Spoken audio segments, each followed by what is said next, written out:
ദൈവനാമത്തിന് മഹത്വം ഉണ്ടാകട്ടെ. വീണ്ടും ദൈവസന്നിധിയിൽ നമുക്ക് ഒരുമിച്ചായിരിക്കാനായിട്ട് കർത്താവ് കൃപ ചെയ്തതുകൊണ്ട് കർത്താവിനെ സ്തുതിക്കുന്നു. കഴിഞ്ഞ ക്ലാസ്സിൽ നമ്മൾ 2 തിമോഥെയോസ് 2-ാം അധ്യായം അതിൻ്റെ 1 മുതൽ 13 വരെയുള്ള വാക്യങ്ങൾ ചിന്തിക്കുവാനായിട്ട് ഇടയായി.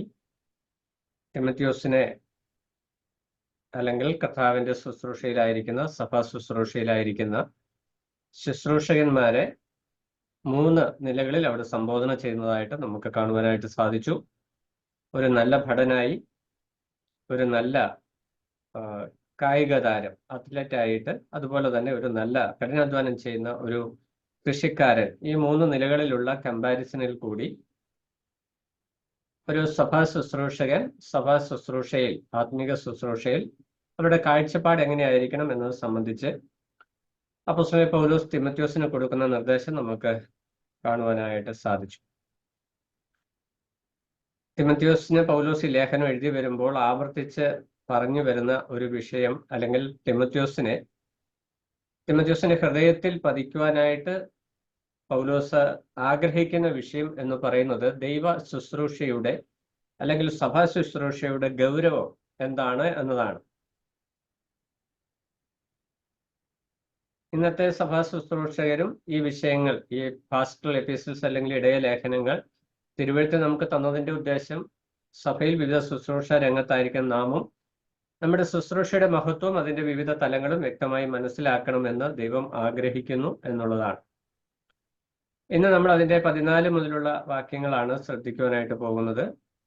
നമ്മളവിടെ തിമോഥെയോസ് 1-ാം ലേഖനത്തിലും 2-ാം ലേഖനത്തിലും പല വിഷയങ്ങളും ആവർത്തിച്ച് പറയുന്നുണ്ട്. അത് ആ വിഷയത്തിന്റെ ഗൗരവം തിമോഥെയോസിനെ ബോധ്യപ്പെടുത്തുവാനായിട്ട് ദൈവത്തിന്റെ ആത്മാവ് ആഗ്രഹിക്കുന്നത് കൊണ്ടാണ്. ഒരാത്മീക പിതാവ് എന്നുള്ള നിലയിൽ തന്റെ ആത്മീക പുത്രനായിരിക്കുന്ന അല്ലെങ്കിൽ അരുമ ശിഷ്യനായിരിക്കുന്ന തിമോഥെയോസ് വളരെയധികം ശ്രദ്ധിക്കേണ്ട ചില വിഷയങ്ങൾ, അതുകൊണ്ടാണ് അങ്ങനെയുള്ള വിഷയങ്ങളാണ് ആവർത്തിച്ച് പറയുക. 14-ാം വാക്യത്തിൽ നമ്മൾ വായിക്കുന്നത്, കേൾക്കുന്നവരെ മറിച്ചു കളയുന്നതിനല്ലാതെ ഒന്നിനും കൊള്ളാത്ത വാഗ്വാദം ചെയ്യാതിരിക്കണമെന്ന് കർത്താവിനെ സാക്ഷിയാക്കി അവരെ ഓർമ്മപ്പെടുത്തുക. ഇവിടെ വിശ്വാസികളോടുള്ള ബന്ധത്തിൽ അല്ലെങ്കിൽ സഭയിൽ ശുശ്രൂഷ രംഗത്തായിരിക്കുന്ന ആളുകളെ തിമോഥെയോസ് ഓർമ്മപ്പെടുത്തേണ്ട ഒരു വിഷയമായിട്ടാണ് ഈ വിഷയം ഇരിക്കുന്നത്. അപ്പൊ ഇതിനു മുമ്പത്തെ ലേഖനങ്ങളിൽ തിമോഥെയോസിനോട് പൗലോസ് പറയുന്നുണ്ട്, വൃഥാവാദങ്ങളിൽ ചെന്ന് ഇടപെടരുത്, നിന്റെ സമയം നീ വേസ്റ്റ് ആക്കരുത്. തിമോഥെയോസിനോട് പറയുന്നത്, നീ സഭയിൽ ശുശ്രൂഷകരാക്കുന്ന, ശുശ്രൂഷയ്ക്ക് നിയമിക്കുന്ന, നീ അപ്പോയിന്റ് ചെയ്യുന്ന വ്യക്തികളെയും നീ ഈ വിഷയം ഓർമ്മപ്പെടുത്തണം. അതുപോലെ തന്നെ വിശ്വാസികളെയും ഈ വിഷയം ഓർമ്മപ്പെടുത്തണം. വൃഥാ വാഗ്വാദങ്ങൾ, ഇന്നത്തെ ഭാഷയിൽ നമ്മൾ സംവാദങ്ങൾ, പ്രയോജനമില്ലാത്ത സംവാദങ്ങളിലേക്ക് കടന്നുപോയി അവിടെ പറയുന്നത് കേൾക്കുന്നവരെ മറിച്ചു കളയുവാനല്ലാതെ ഒരു പ്രയോജനവുമില്ലാത്ത വിഷയങ്ങൾ. അങ്ങനെ അനേക വിഷയങ്ങൾ ഇന്ന് സംവാദങ്ങൾ നമുക്കറിയാം. ഇന്ന് സോഷ്യൽ മീഡിയയിൽ ഏറ്റവും കൂടുതൽ ഡിസ്കഷനൊക്കെ നടക്കുന്ന വിഷയങ്ങൾ നമ്മൾ എടുത്ത് പരിശോധിച്ചാൽ അറിയാം, ഒരു കഴമ്പുമില്ലാതെ എത്രയോ ത്രെഡുകളാണ് ഡിസ്കഷൻ ഫേസ്ബുക്കിലും വാട്സാപ്പിലും ഒക്കെ ഇങ്ങനെ നടന്നുകൊണ്ടിരിക്കുക. എന്നാൽ കാതലായ ഒരു വിഷയം നമ്മൾ എടുത്ത് ചർച്ചയ്ക്ക് ഇട്ട് കഴിഞ്ഞാൽ അതിനകത്ത് വരുന്ന 5-6 പേരായിരിക്കും അത് ചർച്ചയ്ക്ക് വരിക. അവരും അതും മോഡറേറ്റഡ് ആണെങ്കിൽ അവരും വളരെ ശ്രദ്ധിച്ച് അല്ലെങ്കിൽ വളരെ വിരളമായി മാത്രമേ എഴുതുകയുള്ളൂ. കാരണം ഗഹനമായ ഒരു വിഷയം നമ്മൾ കൈകാര്യം ചെയ്യണമെങ്കിൽ അതിന് വളരെ പഠനം, ക്ഷമ, പിന്നെ വസ്തുതാപരമായിട്ട് വിഷയങ്ങൾ അവതരിപ്പിക്കുവാനായിട്ടുള്ള പ്രാപ്തി, ഇതൊക്കെ ആവശ്യമാണ്. എന്നാൽ വെറുതെ ഒരു വാഗ്വാദം നടത്തണം എന്നുണ്ടെങ്കിൽ പ്രത്യേക പരിജ്ഞാനമൊന്നും വേണ്ട. അപ്പോൾ ആൾക്കാർ പ്രിഫർ ചെയ്യുന്നത് അങ്ങനെയുള്ള വിഷയങ്ങളാണ്. വചനവിരുദ്ധമായിരിക്കുന്ന വിഷയങ്ങൾക്കും സ്വീകാര്യത കൂടുവാനായിട്ടുള്ള കാരണം വചനത്തിൽ അധിഷ്ഠിതമായിരിക്കുന്ന ഒരു സംവാദ ശൈലി അവിടെ ആവശ്യമില്ല. വസ്തുതാപരമായ ഒരു സംവാദം അവിടെ ആവശ്യമില്ല. അവിടെ വൈകാരികമായിരിക്കുന്ന വിഷയങ്ങളാണ് കൈകാര്യം ചെയ്യുക. അത് പരാജയപ്പെടുന്ന വ്യക്തികൾ എതിരാളിയെ വ്യക്തിഹത്യ ചെയ്ത് അപമാനിക്കുന്ന, ഇൻസൾട്ട് ചെയ്യുന്നതിന്റെ നിലയിലേക്ക് കാര്യങ്ങൾ വരും. എന്തെല്ലാം പദങ്ങൾ മനസ്സിൽ വരുമോ അതെല്ലാം അവർ ഉപയോഗിക്കുകയും ചെയ്യും. അപ്പോൾ ഇങ്ങനെയുള്ള സമയം കൊല്ലികളായിരിക്കുന്ന അനാവശ്യ വിവാദങ്ങളിൽ, അനാവശ്യ വാഗ്വാദങ്ങളിൽ ചെന്ന് തലയിടരുത് എന്ന് സഭാ ശുശ്രൂഷകരെ ദൈവത്തിന്റെ ആത്മാവ് ഓർപ്പിക്കുന്നു. അപ്പോൾ അങ്ങനെ ഓർമ്മ, ഒരു വാഗ്വാദവും ഉണ്ടാക്കരുത്, ഒരു സംവാദവും നടത്തരുത്, ഒരു പ്രതിവാദം നടത്തരുതെന്നല്ല അതിന്റെ ആശയം. പത്രോസ് ലേഖനം എഴുതുമ്പോൾ നിങ്ങളുടെ വിശ്വാസത്തെക്കുറിച്ച് ന്യായം ചോദിക്കുന്ന ഏവരോട് നിങ്ങൾ പ്രതിവാദം പറയാൻ പ്രിപ്പയർഡ് ആയിരിക്കണം, ഒരുക്കമായിരിക്കണം എന്ന് പറയുന്നുണ്ട്. അപ്പോൾ ഇവിടെ ഈ വെറും വാഗ്വാദം, വെറുതെ അർത്ഥശൂന്യമായിരിക്കുന്ന, പ്രയോജനമില്ലാത്ത, മറ്റുള്ളവരുടെ വിശ്വാസത്തെ വലിച്ചു കളയുന്ന, അവരുടെ ആത്മീക ജീവിതത്തെ തകർത്ത് കളയുന്ന സംവാദങ്ങളിലേക്ക് ശുശ്രൂഷകന്മാർ പ്രത്യേകിച്ചും ഇറങ്ങിത്തിരിക്കരുത് എന്ന് ദൈവത്തിന്റെ ആത്മാവ് ഓർപ്പിക്കുന്നു. പ്രത്യേകിച്ച് തിമോഥെയോസിനോട് പൗലോസ് ഓർപ്പിച്ച വിഷയം 1-ാം ലേഖനത്തിൽ ഈ വിഷയം ഓർപ്പിച്ചു. ഇവിടെ വരുമ്പോൾ താൻ മുഖാന്തരം സഭയിൽ ശുശ്രൂഷ രംഗത്ത് വരുന്ന മൂപ്പന്മാരോടും ശുശ്രൂഷകന്മാരോടുമുള്ള ബന്ധത്തിൽ ഈ ഒരു ഉപദേശം അവരെ ഓർമ്മപ്പെടുത്തണം എന്നുള്ള വിഷയം തിമോഥെയോസ് ഓർമ്മപ്പെടുത്തുന്നു. അടുത്ത വാക്ക് ഈ വിഷയത്തിൽ എന്താണ് പൗലോസ് ഉദ്ദേശിച്ചത് എന്ന് വ്യക്തമാക്കുന്ന വാക്കാണ് 15-ാം വാക്യം. സത്യവചനത്തെ യഥാർത്ഥമായി പ്രസംഗിച്ചുകൊണ്ട് ലജ്ജിപ്പാൻ സംഗതിയില്ലാത്ത വേലക്കാരനായി ദൈവത്തിന് കൊള്ളാവുന്നവനായി നിൽപ്പാനായിട്ട് ശ്രമിക്കുക. ഇത് തിമോഥെയോസിനുള്ള പ്രമാണമാണ്. മറ്റുള്ളവരെ ഓർപ്പിക്കണം എന്ന് പറഞ്ഞു. എന്നിട്ട് ഇവിടെ തിമോഥെയോസിനുള്ള പ്രമാണം കൊടുക്കുകയാണ്. സത്യവചനത്തെ യഥാർത്ഥമായിട്ട് പ്രസംഗിക്കണം, ദൈവത്തിന് കൊള്ളാവുന്ന വേലക്കാരനായിട്ട് നിൽക്കുവാനായിട്ട് കഴിയണം. അപ്പോൾ ഇവിടെ വളരെ ശ്രദ്ധേയമായിരിക്കുന്ന വിഷയം നമ്മൾ മനസ്സിലാക്കേണ്ടതായിട്ടുണ്ട്. സഭയിൽ ശുശ്രൂഷ രംഗത്ത് നിൽക്കുന്ന വ്യക്തികൾ സത്യ ഉപദേശത്തെ വസ്തുതാപരമായി വചനത്തിന്റെ അടിസ്ഥാനത്തിൽ വിശ്വാസികൾക്ക് പറഞ്ഞു കൊടുക്കാൻ പ്രാപ്തി നേടണം, അല്ലെങ്കിൽ പ്രാപ്തരായിരിക്കണം. വചനപരിജ്ഞാനം നേടേണ്ടത് സഭാ ശുശ്രൂഷകരുടെ ഉത്തരവാദിത്വമാണ്. ശുശ്രൂഷ സ്ഥാനത്തിരിക്കുക, നേതൃസ്ഥാനത്തിരിക്കുക എന്നുള്ളത് എളുപ്പമുള്ള കാര്യമാണ്. പക്ഷെ ദൈവസഭയിൽ അങ്ങനെ ആ സ്ഥാനം അലങ്കരിക്കുന്ന വ്യക്തികൾ സത്യവചനത്തെ യഥാർത്ഥമായി പ്രസംഗിക്കുവാൻ, അതിന് കറയില്ലാതെ, വള്ളിയെങ്കിലും പുള്ളിയെങ്കിലും വ്യത്യാസമില്ലാതെ വചനത്തെ ശരിയായ നിലയിൽ വിഭജിച്ച് പഠിപ്പിക്കുവാൻ പ്രാപ്തരായിരിക്കണം. അങ്ങനെ പഠിപ്പിക്കുന്നതിൽ കമ്മിറ്റഡ് ആയിരിക്കണം. അതിനുവേണ്ടി ജീവിതം സമർപ്പിച്ചവരായിരിക്കണം. അങ്ങനെയുള്ളവരുടെ ജീവിതം അത്ര ലളിതമായിരിക്കില്ല. നമുക്കറിയാം, അത് തിമോഥെയോസ് അതിന് പൗലോസ് തുടർന്ന് എഴുതി വരുമ്പോൾ ആ വിഷയത്തിന്റെ ഗൗരവം പറഞ്ഞു കൊടുക്കുന്നുണ്ട്. ഇവിടെ പറഞ്ഞ ദൈവത്തിന് കൊള്ളാവുന്ന വേലക്കാരനായി നിൽക്കുക. അപ്പോൾ ഇവിടെ ഈ ശുശ്രൂഷകൻ സഭയ്ക്കുള്ളിൽ ശുശ്രൂഷക്കാരനായി നിൽക്കുമ്പോൾ ശുശ്രൂഷകന്റെ ഹൃദയത്തെ ഭരിക്കേണ്ട വിഷയം, ഇവൻ ദൈവത്തിന്റെ ശുശ്രൂഷക്കാരനാണ് എന്നുള്ള ബോധ്യം ശുശ്രൂഷകന്റെ ഹൃദയത്തെ ഭരിക്കണം. സഭയുടെ ശുശ്രൂഷകനാണ് സുവിശേഷന്മാരെ കുറിച്ച് സഭയുടെ വേലക്കാരനാണ്. സഭയുടെ വേലക്കാരനാകുമ്പോൾ സഭ പറയുന്ന പോലെ തന്നെ നിൽക്കണം. പക്ഷെ ശുശ്രൂഷകന്മാരുടെ ബോധ്യം എന്ന് പറയുന്നത് കർത്താവിന്റെ വേലക്കാരനാണ് എന്നുള്ള ബോധ്യം ശുശ്രൂഷകന്മാർക്ക് ഉണ്ടാകണം. മൂപ്പന്മാർക്കും ഡീക്കന്മാർക്കും ശുശ്രൂഷകന്മാർക്കും ഉപദേഷ്ടാക്കന്മാർക്കും ഈ ബോധ്യം ഉണ്ടാകണം. എന്നിട്ട് പറയുക, കർത്താവിന് കൊള്ളാവുന്നവനായിരിക്കണം എന്ന് പറഞ്ഞാൽ കർത്താവിന് സ്യൂട്ടാകുന്ന, അല്ലെങ്കിൽ ദൈവത്തിന്, നമ്മുടെ കർത്താവിന് അനുയോജ്യമായിരിക്കുന്ന ശുശ്രൂഷകരായിരിക്കണം. അപ്പോൾ അതിന് വളരെ അധ്വാനം ആവശ്യമുണ്ട്. അതുകൊണ്ടാണ് നീ അതിനു വേണ്ടി ശ്രമിക്കുക എന്ന് അത് വിശ്വാസിയുടെ അല്ലെങ്കിൽ ശുശ്രൂഷകന്മാരുടെ ദൗത്യമാണ്. ദൈവത്തിന് സ്യൂട്ടായിട്ട് ശുശ്രൂഷ സ്ഥാനത്തായിരിക്കുക എന്നുള്ളത്. ശുശ്രൂഷകനായിട്ടിരിക്കാൻ ആർക്കും സാധിക്കും, എങ്ങനെയും സഭയിൽ ശുശ്രൂഷകനായിട്ടിരിക്കാം. പക്ഷെ ദൈവത്തിന് കൊള്ളാവുന്ന ശുശ്രൂഷകനായിട്ട് ഇരിക്കണമെങ്കിൽ അതിനൊരു ശ്രമം ആവശ്യമാണ്. ജീവിതത്തിൽ ഡിസിപ്ലിൻ, അച്ചടക്കം ആവശ്യമാണ്. വാക്കുകളെ നിയന്ത്രിക്കേണ്ട ആവശ്യമുണ്ട്, വികാരങ്ങളെ നിയന്ത്രിക്കേണ്ടത് ആവശ്യമുണ്ട്, തൻ്റെ പ്രവൃത്തികളെ നിയന്ത്രിക്കേണ്ടതായിരിക്കുന്ന ആവശ്യമുണ്ട്. അതുകൊണ്ട് പറഞ്ഞാൽ നമ്മൾ ശ്രമിക്കണം. ഈ ശ്രമം കുറയുന്നിടത്ത് എന്ത് സംഭവിക്കും? ഈ കൊള്ളാവുന്ന അവസ്ഥ മാറി മറ്റൊരവസ്ഥയിലേക്ക് മാറിയിരിക്കും. അതിന്റെ 16-ാം വാക്യത്തിലേക്ക് വരുമ്പോൾ വായിക്കുന്നത്, ഭക്തിവിരുദ്ധമായ വൃഥാലാഭങ്ങളെ ഒഴിഞ്ഞിരിക്കുക, ആ വകക്കാർക്ക് അഭക്തി അധികം മുതിർന്നു വരും. ഈ ദൈവത്തിന് കൊള്ളാവുന്നവനായി ശുശ്രൂഷ ചെയ്യുന്നവന്റെ നേരെ ഓപ്പോസിറ്റ് ആയിട്ടുള്ള ആളുകളെ കുറിച്ചാണ് അവിടെ പറയുന്നത്. ഭക്തിവിരുദ്ധമായിരിക്കുന്ന വൃഥാലാഭങ്ങളെ നീ ഒഴിഞ്ഞിരിക്കണം.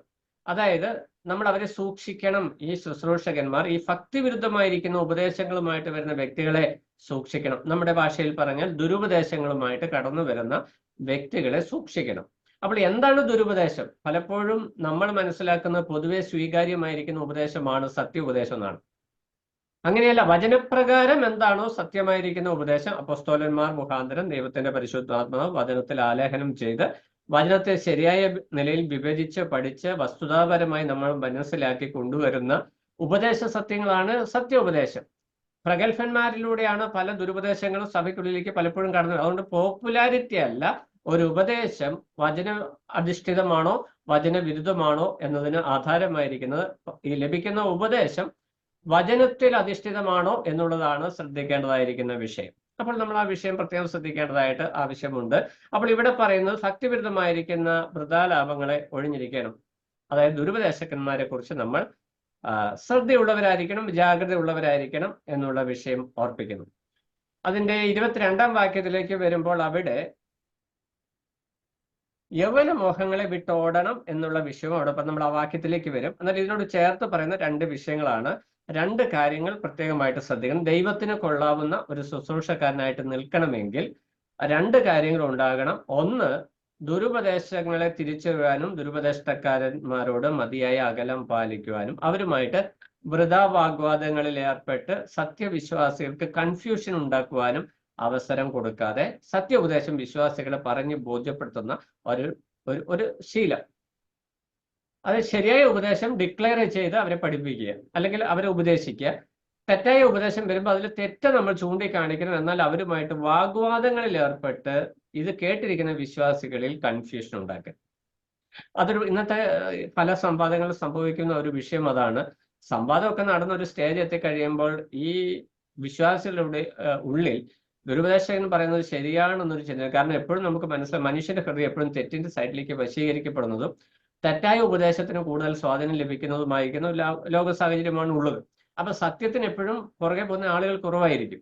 അപ്പോൾ അങ്ങനെ ഒരു സാഹചര്യം വരുന്നത് കൊണ്ട് പറയുകയാണ്, നീ ദുരുപദേഷ്ടക്കന്മാരുമായിട്ട് ഭക്തിവിരുദ്ധമായ, അതായത് വചനവിരുദ്ധമായ ദൈവ ആശ്രയത്തിൽ നിന്ന് ദൈവിക പ്രമാണത്തിൽ നിന്ന് വ്യതിചലിച്ചു പോകുന്ന ഉപദേശങ്ങളെ നീ സൂക്ഷിക്കണം. അതിന്റെ പിന്നാലെ പോയി വാഗ്വാദങ്ങളിൽ അകപ്പെട്ട് വലഞ്ഞു പോകുവാനായിട്ട് ഇടയാകാതെ സൂക്ഷിക്കണം. രണ്ടാമതായിട്ട് യൗവന മോഹത്തിൽ ചെന്ന് അകപ്പെടരുത്. നമുക്കറിയാം തിമോത്തിയോസ് തീരെ ഒരു യൗവനക്കാരനല്ല. നമ്മുടെ ഇന്നത്തെ ഭാഷയിൽ പറഞ്ഞാൽ ലേറ്റ് 40s അല്ലെങ്കിൽ 40s സഞ്ചരിക്കുന്ന ഒരു വ്യക്തിയാണ്.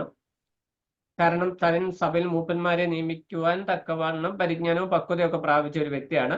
ശാരീരികമായും ആത്മീകമായും മാനസികമായും ഒക്കെ ആ ഒരു തലത്തിലേക്ക് പക്വതയിൽ താൻ എത്തിയിട്ടുണ്ട്. എന്നാൽ അതേസമയം യൗവന മോഹങ്ങളിൽ അകപ്പെട്ടു പോകുവാനും ഒരു ചാൻസ് ഉള്ള ഒരു ഏജ് കാലയളവിലാണ് താൻ ആയിരിക്കുന്നത് എന്നുള്ളത് പൗലോസ് വളരെ ജാഗ്രതയോടെ കൈകാര്യം ചെയ്യുന്നുണ്ട്. 1-ാം ലേഖനത്തിലും 2-ാം ലേഖനത്തിലും ഈ ലേഖനങ്ങളിലുടനീളം നമ്മൾ വായിക്കുമ്പോൾ തിമോത്തിയോസിനോട് ആവർത്തിച്ച് പറയുന്ന ഒരു വിഷയം യൗവനമോഹത്തിൽ, അല്ലെങ്കിൽ യൗവനമോഹം വിട്ടോടി നീ പൊയ്ക്കൊള്ളണമെന്നാണ് പറയുന്നത്. അപ്പോൾ അവനായിരിക്കുന്ന എഫെസോസിൽ ശുശ്രൂഷയിലായിരിക്കുന്ന സാഹചര്യത്തിൽ അന്നത്തെ ആ കൾച്ചറൽ, അവിടുത്തെ സാംസ്കാരിക സംവിധാനം, ചുറ്റുപാട് എന്ന് പറയുന്നത് നമ്മുടെ വശീകരണത്തിലേക്ക്, ലോകം വശീകരിക്കുന്ന പല നിലയിലുള്ള വശീകരണത്തിലേക്ക് മനുഷ്യനെ ആകർഷിക്കുന്ന ഒരു ലോക സംവിധാനം അവിടെയുണ്ട്. സഭയിലെ വിശ്വാസികളെയും അതുപോലെ തന്നെ ആ സംവിധാനം ആകർഷിക്കുന്നുണ്ട്. അങ്ങനെ ആകർഷിക്കപ്പെടുന്ന ഒരു സമൂഹത്തിൽ തിമോത്തിയോസ് ദൈവത്തിന്റെ ശുശ്രൂഷകനായതുകൊണ്ട് അങ്ങനെ ഒരു വശീകരണത്തിന് വശംവദനായി തീരാതെ തന്നെ താൻ സൂക്ഷിക്കണം. അപ്പൊ ഇന്ന് നാം ആയിരിക്കുന്ന ലോക സാഹചര്യങ്ങളും അങ്ങനെ തന്നെയാണ്. മുൻകാലങ്ങളെയൊക്കെ അപേക്ഷിച്ച് നമ്മളെയൊക്കെ വശീകരിച്ച് പാപത്തിലേക്ക് കൊണ്ടുപോകുന്ന ഒരു ലോക ചുറ്റുപാട് നമുക്ക് ചുറ്റുമുള്ളത്. ജഡമോഹം, കൺമോഹം, ജീവനത്തിന്റെ പ്രതാപം, ഈ 3 ആശയങ്ങളും അവിടെ കിടപ്പുണ്ട്. അപ്പോൾ ഈ വശീകരണങ്ങൾ നമ്മളെ ദൈവിക ലക്ഷ്യത്തിൽ നിന്ന്, ദൈവം നമ്മളെ എന്ത് ഉദ്ദേശത്തിന് വേണ്ടി വിളിച്ചുവോ ആ ലക്ഷ്യത്തിൽ നിന്ന് വ്യതിചലിപ്പിക്കുന്ന സാഹചര്യം ഉള്ളത് കൊണ്ട് അതിനെക്കുറിച്ച് നമ്മൾ ജാഗ്രതയുള്ളവരായിരിക്കണം എന്ന് പ്രത്യേകമായിട്ട് ഓർപ്പിക്കുന്നു. ഇനി അങ്ങനെ ഓർപ്പിക്കാനായിട്ടുള്ള കാരണമാണ് അതിന്റെ 20 മുതലുള്ള വാക്യങ്ങളിൽ, 20, 21, 22 വാക്യങ്ങളിൽ നമ്മൾ വായിക്കുന്നത്. അതിനു മുമ്പ് ചില വാക്യങ്ങളുണ്ട്, അതിന് ഞാൻ കടന്നു പോകുന്നില്ല. കാരണം നമ്മൾ ആ വിഷയം വായിച്ചു വരുമ്പോൾ ഭക്തിവിരുദ്ധമായിരിക്കുന്ന വൃഥാലാപനങ്ങൾ, അതില് പുനരുദ്ധാനം കഴിഞ്ഞു എന്ന് പഠിപ്പിക്കുന്ന ഒരു കൂട്ടരും അത് അന്ന് ആ സഭയ്ക്കുള്ളിൽ സംഭവിക്കുന്ന ഒരു വിഷയമാണ്. അതിന്റെ വിശദീകരണത്തിലേക്ക് ഞാൻ കടന്നു പോകുന്നില്ല. അപ്പോൾ താഴേക്ക് കടന്നു വരുമ്പോൾ ഒരു ശുശ്രൂഷകൻ, സഭാ ശുശ്രൂഷകൻ എന്നുള്ള നിലയിൽ തിമോത്തിയോസിൽ ദൈവത്തിന്റെ ആത്മാവ് ആഗ്രഹിക്കുന്ന, എന്തുകൊണ്ടാണ് അവൻ യൗവനമോഹം വിട്ടോടി പോകണമെന്ന് ദൈവത്തിന്റെ ആത്മാവ് ആവർത്തിച്ച് ഓർപ്പിക്കുന്നത് എന്നതിന്റെ വിശദീകരണമാണ് അതിന് 20 മുതലുള്ള വാക്യങ്ങളിൽ നമ്മൾ കാണുന്നത്. അവിടെ നമ്മൾ രത്നം ചുരുക്കമായിട്ട് പറയുമ്പോൾ ഒരു സഭാ ശുശ്രൂഷകൻ, നമ്മൾ ദൈവത്തിന്റെ പടയാളി അല്ലെങ്കിൽ കർത്താവിന്റെ ശുശ്രൂഷകൻ എന്നുള്ള നിലയിൽ അവർക്കുള്ള യോഗ്യതകളാണ് കഴിഞ്ഞ ക്ലാസ്സിൽ, അതായത് 2-ാം അധ്യായത്തിൽ നമ്മൾ ചിന്തിച്ചത്. ആദ്യമായി നമ്മൾ കണ്ടത് 1-2 വാക്യങ്ങളിൽ കൃപയിൽ ശക്തിപ്പെടണം, കൃപയിൽ ശക്തിപ്പെടുന്നവനായിരിക്കണം ശുശ്രൂഷകൻ. രണ്ടാമത് നമ്മൾ കണ്ടത് ലക്ഷ്യബോധമുള്ളവനായിരിക്കണം ശുശ്രൂഷകൻ. മൂന്നാമതായിട്ട് നമ്മൾ കണ്ടത് അവൻ നിശ്ചയമുള്ളവനായിരിക്കണം, വചന നിശ്ചയം പ്രാപിച്ചവനായിരിക്കണം, തന്റെ ശുശ്രൂഷയിൽ നിശ്ചയബോധ്യമുള്ളവനായിരിക്കണം ശുശ്രൂഷകൻ. 11 തൊട്ട് 13 വരെയുള്ള വാക്യങ്ങളിൽ ദൈവത്തിന് കൊള്ളാവുന്നവനായി നിൽക്കണം, അതാണ് 14 മുതൽ 19 വരെയുള്ള വാക്യങ്ങളിൽ നമ്മൾ കണ്ടത്. 20, 23 വാക്യങ്ങളിൽ, 20 മുതൽ 23 വരെയുള്ള വാക്യങ്ങളിൽ വിശുദ്ധിയിൽ ജീവിക്കണം അല്ലെങ്കിൽ വിശുദ്ധ ജീവിതം നയിക്കുന്ന വ്യക്തിയായിരിക്കണം ശുശ്രൂഷകൻ എന്നുള്ള വിഷയത്തിന്റെ പ്രാധാന്യമാണ് അവിടെ ഓർപ്പിക്കുന്നത്. അപ്പോൾ ശുശ്രൂഷകന്മാരെ കുറിച്ച് വിശുദ്ധ ജീവിതം നയിക്കുന്നവരായിരിക്കണം. അത് മുമ്പേ നമ്മൾ പറഞ്ഞതുപോലെ ഈ സത്യവചനത്തെ യഥാർത്ഥമായിട്ട് പ്രസംഗിച്ചു കൊണ്ട് നിൽക്കുമ്പോൾ ആ വ്യക്തിയുടെ ജീവിതം തന്റെ ശുശ്രൂഷയ്ക്ക് അനുസൃതമായിരിക്കണം എന്ന് ദൈവത്തിന്റെ ആത്മാവ് പ്രത്യേകം ഓർപ്പിക്കുന്നു. കാരണം കർത്താവിന് കൊള്ളാവുന്നവനായി നിൽക്കണമെങ്കിൽ കർത്താവിന്റെ പ്രതിപുരുഷനായിട്ടാണ് ശുശ്രൂഷകൻ, സുവിശേഷകന്മാരും മൂപ്പന്മാരും ഡീക്കന്മാരും ഉപദേഷ്ടകന്മാരും സഭയ്ക്കുള്ളിൽ നിൽക്കുന്നത് എന്നുള്ള ബോധ്യം ഈ ശുശ്രൂഷകന്മാരെ ഭരിക്കണം. നമ്മൾ കർത്താവിന്റെ പ്രതിപുരുഷന്മാരായിട്ട് സഭയെ ശുശ്രൂഷിക്കുന്നവരാണ്. അപ്പോൾ കർത്താവ് ജീവിതത്തിൽ പാലിച്ച മൂല്യങ്ങൾ ശുശ്രൂഷകന്മാര് തങ്ങളുടെ ജീവിതത്തിൽ പാലിക്കേണ്ടത് ആവശ്യമാണ്. എന്നാൽ ഇന്ന് പല സഭകളിലും വിശ്വാസികളെക്കാട്ടിലും അധപ്പതിച്ച അവസ്ഥയിലേക്കാണ് ശുശ്രൂഷകന്മാരുടെ നിലവാരങ്ങൾ കടന്നു പോകുന്നത് എന്നുള്ളത് ഒരു നഗ്ന സത്യമാണ്. അത് പറയാതിരിക്കാനായിട്ട് പറ്റത്തില്ല. അതുകൊണ്ട് ശുശ്രൂഷയ്ക്ക് എഴുന്നേൽക്കുമ്പോൾ വിശ്വാസികൾ പരിഹാസത്തോടെ നിന്നയോടെ ഒരു സുവിശേഷം അറിയിക്കാൻ പോയാൽ പോലും അത് കേൾക്കുന്ന നാട്ടുകാർ പോലും വളരെ പരിഹാസത്തോടെ ആ വ്യക്തിയെ വീക്ഷിക്കുന്നത് നമുക്ക് കാണുവാനായിട്ട് സാധിക്കും. അത് നിസ്സാരമായിരിക്കുന്ന ഒരു വിഷയമല്ല. അത് സുവിശേഷത്തിന് അപമാനമായിരിക്കുന്ന അല്ലെ കർത്താവിന്റെ മഹത്വത്തിന് അപമാനമായിരിക്കുന്ന ഒരു വിഷയമാണ്. അതുകൊണ്ട് വളരെ ജാഗ്രത പാലിക്കണം എന്ന് തിമത്യോസിനെ പൗലോസ് ഇങ്ങനെ ആവർത്തിച്ച് ഓർപ്പിച്ചുകൊണ്ടിരിക്കുക. ഈ തിമത്യോസിനെ ഓർപ്പിക്കുന്ന വിഷയം നമ്മുടെ ജീവിതത്തിലുള്ള ബന്ധത്തിലും വളരെ ജഡത്തിന്റെ ബലഹീനതയുണ്ട്, ശരീരത്തിന്റെ ബലഹീനതയുണ്ട്, മനസ്സിന്റെ ബലഹീനതയുണ്ട്. ഇതൊക്കെ ശരിയാണ്. എന്നാൽ ഈ ബലഹീനത നമുക്കുള്ളത് കൊണ്ടാണ് കൃപയിൽ ശക്തിപ്പെടുക എന്ന് 1-ാം വാക്യത്തിൽ പറഞ്ഞിരിക്കുന്നത്. മകനെ ക്രിസ്തുവേശുവിലുള്ള കൃപയാൽ ശക്തിപ്പെടുക. തിമത്യോസിനും നമ്മളെ പോലെ തന്നെ ഈ ബലഹീനതകളൊക്കെ ഉണ്ട്. എന്നാൽ ആ ബലഹീനതകളിൽ ശക്തി പ്രാപിക്കുവാനായിട്ട് ക്രിസ്തുവിൽ ആശ്രയിക്കണം ഒരു ഇൻസ്ട്രക്ഷൻ, ഒരു നിർദ്ദേശം പൗലോസ് കൊടുത്തിട്ട് അതിന്റെ വിശദീകരണമാണ് മുന്നോട്ട് പറഞ്ഞു വന്നത്. അപ്പൊ 20 മുതലുള്ള വാക്യങ്ങളിൽ നമ്മൾ വായിക്കുന്ന ഒരു വലിയ വീട്ടിൽ പൊന്നും വെള്ളിയും കൊണ്ടുള്ള സാമാനങ്ങൾ മാത്രമല്ല മരവും മണ്ണും കൊണ്ടുള്ളവയും ഉണ്ട്. ചിലത് മാന്യകാര്യത്തിനും ചിലത് ഹീനകാര്യത്തിനും ഉപയോഗിക്കുന്നു. ഇത് നമ്മളെ സംബന്ധിച്ച് മനസ്സിലാക്കാൻ പറ്റുന്ന ഒരു വിഷയമാണ്. അപ്പോൾ പൗലോസ് ഇവിടെ പറഞ്ഞു വരുന്നതിന്റെ ആശയം മനസ്സിലാണെങ്കിൽ അടുത്ത വാക്യം, കാരണം എല്ലാ വീടുകളിലും മാനത്തിനും അല്ലാതെയും ഉപയോഗിക്കുന്ന പാത്രങ്ങളുണ്ട്, ഫർണിച്ചറുകളുണ്ട്, ഇതൊക്കെയുണ്ട്.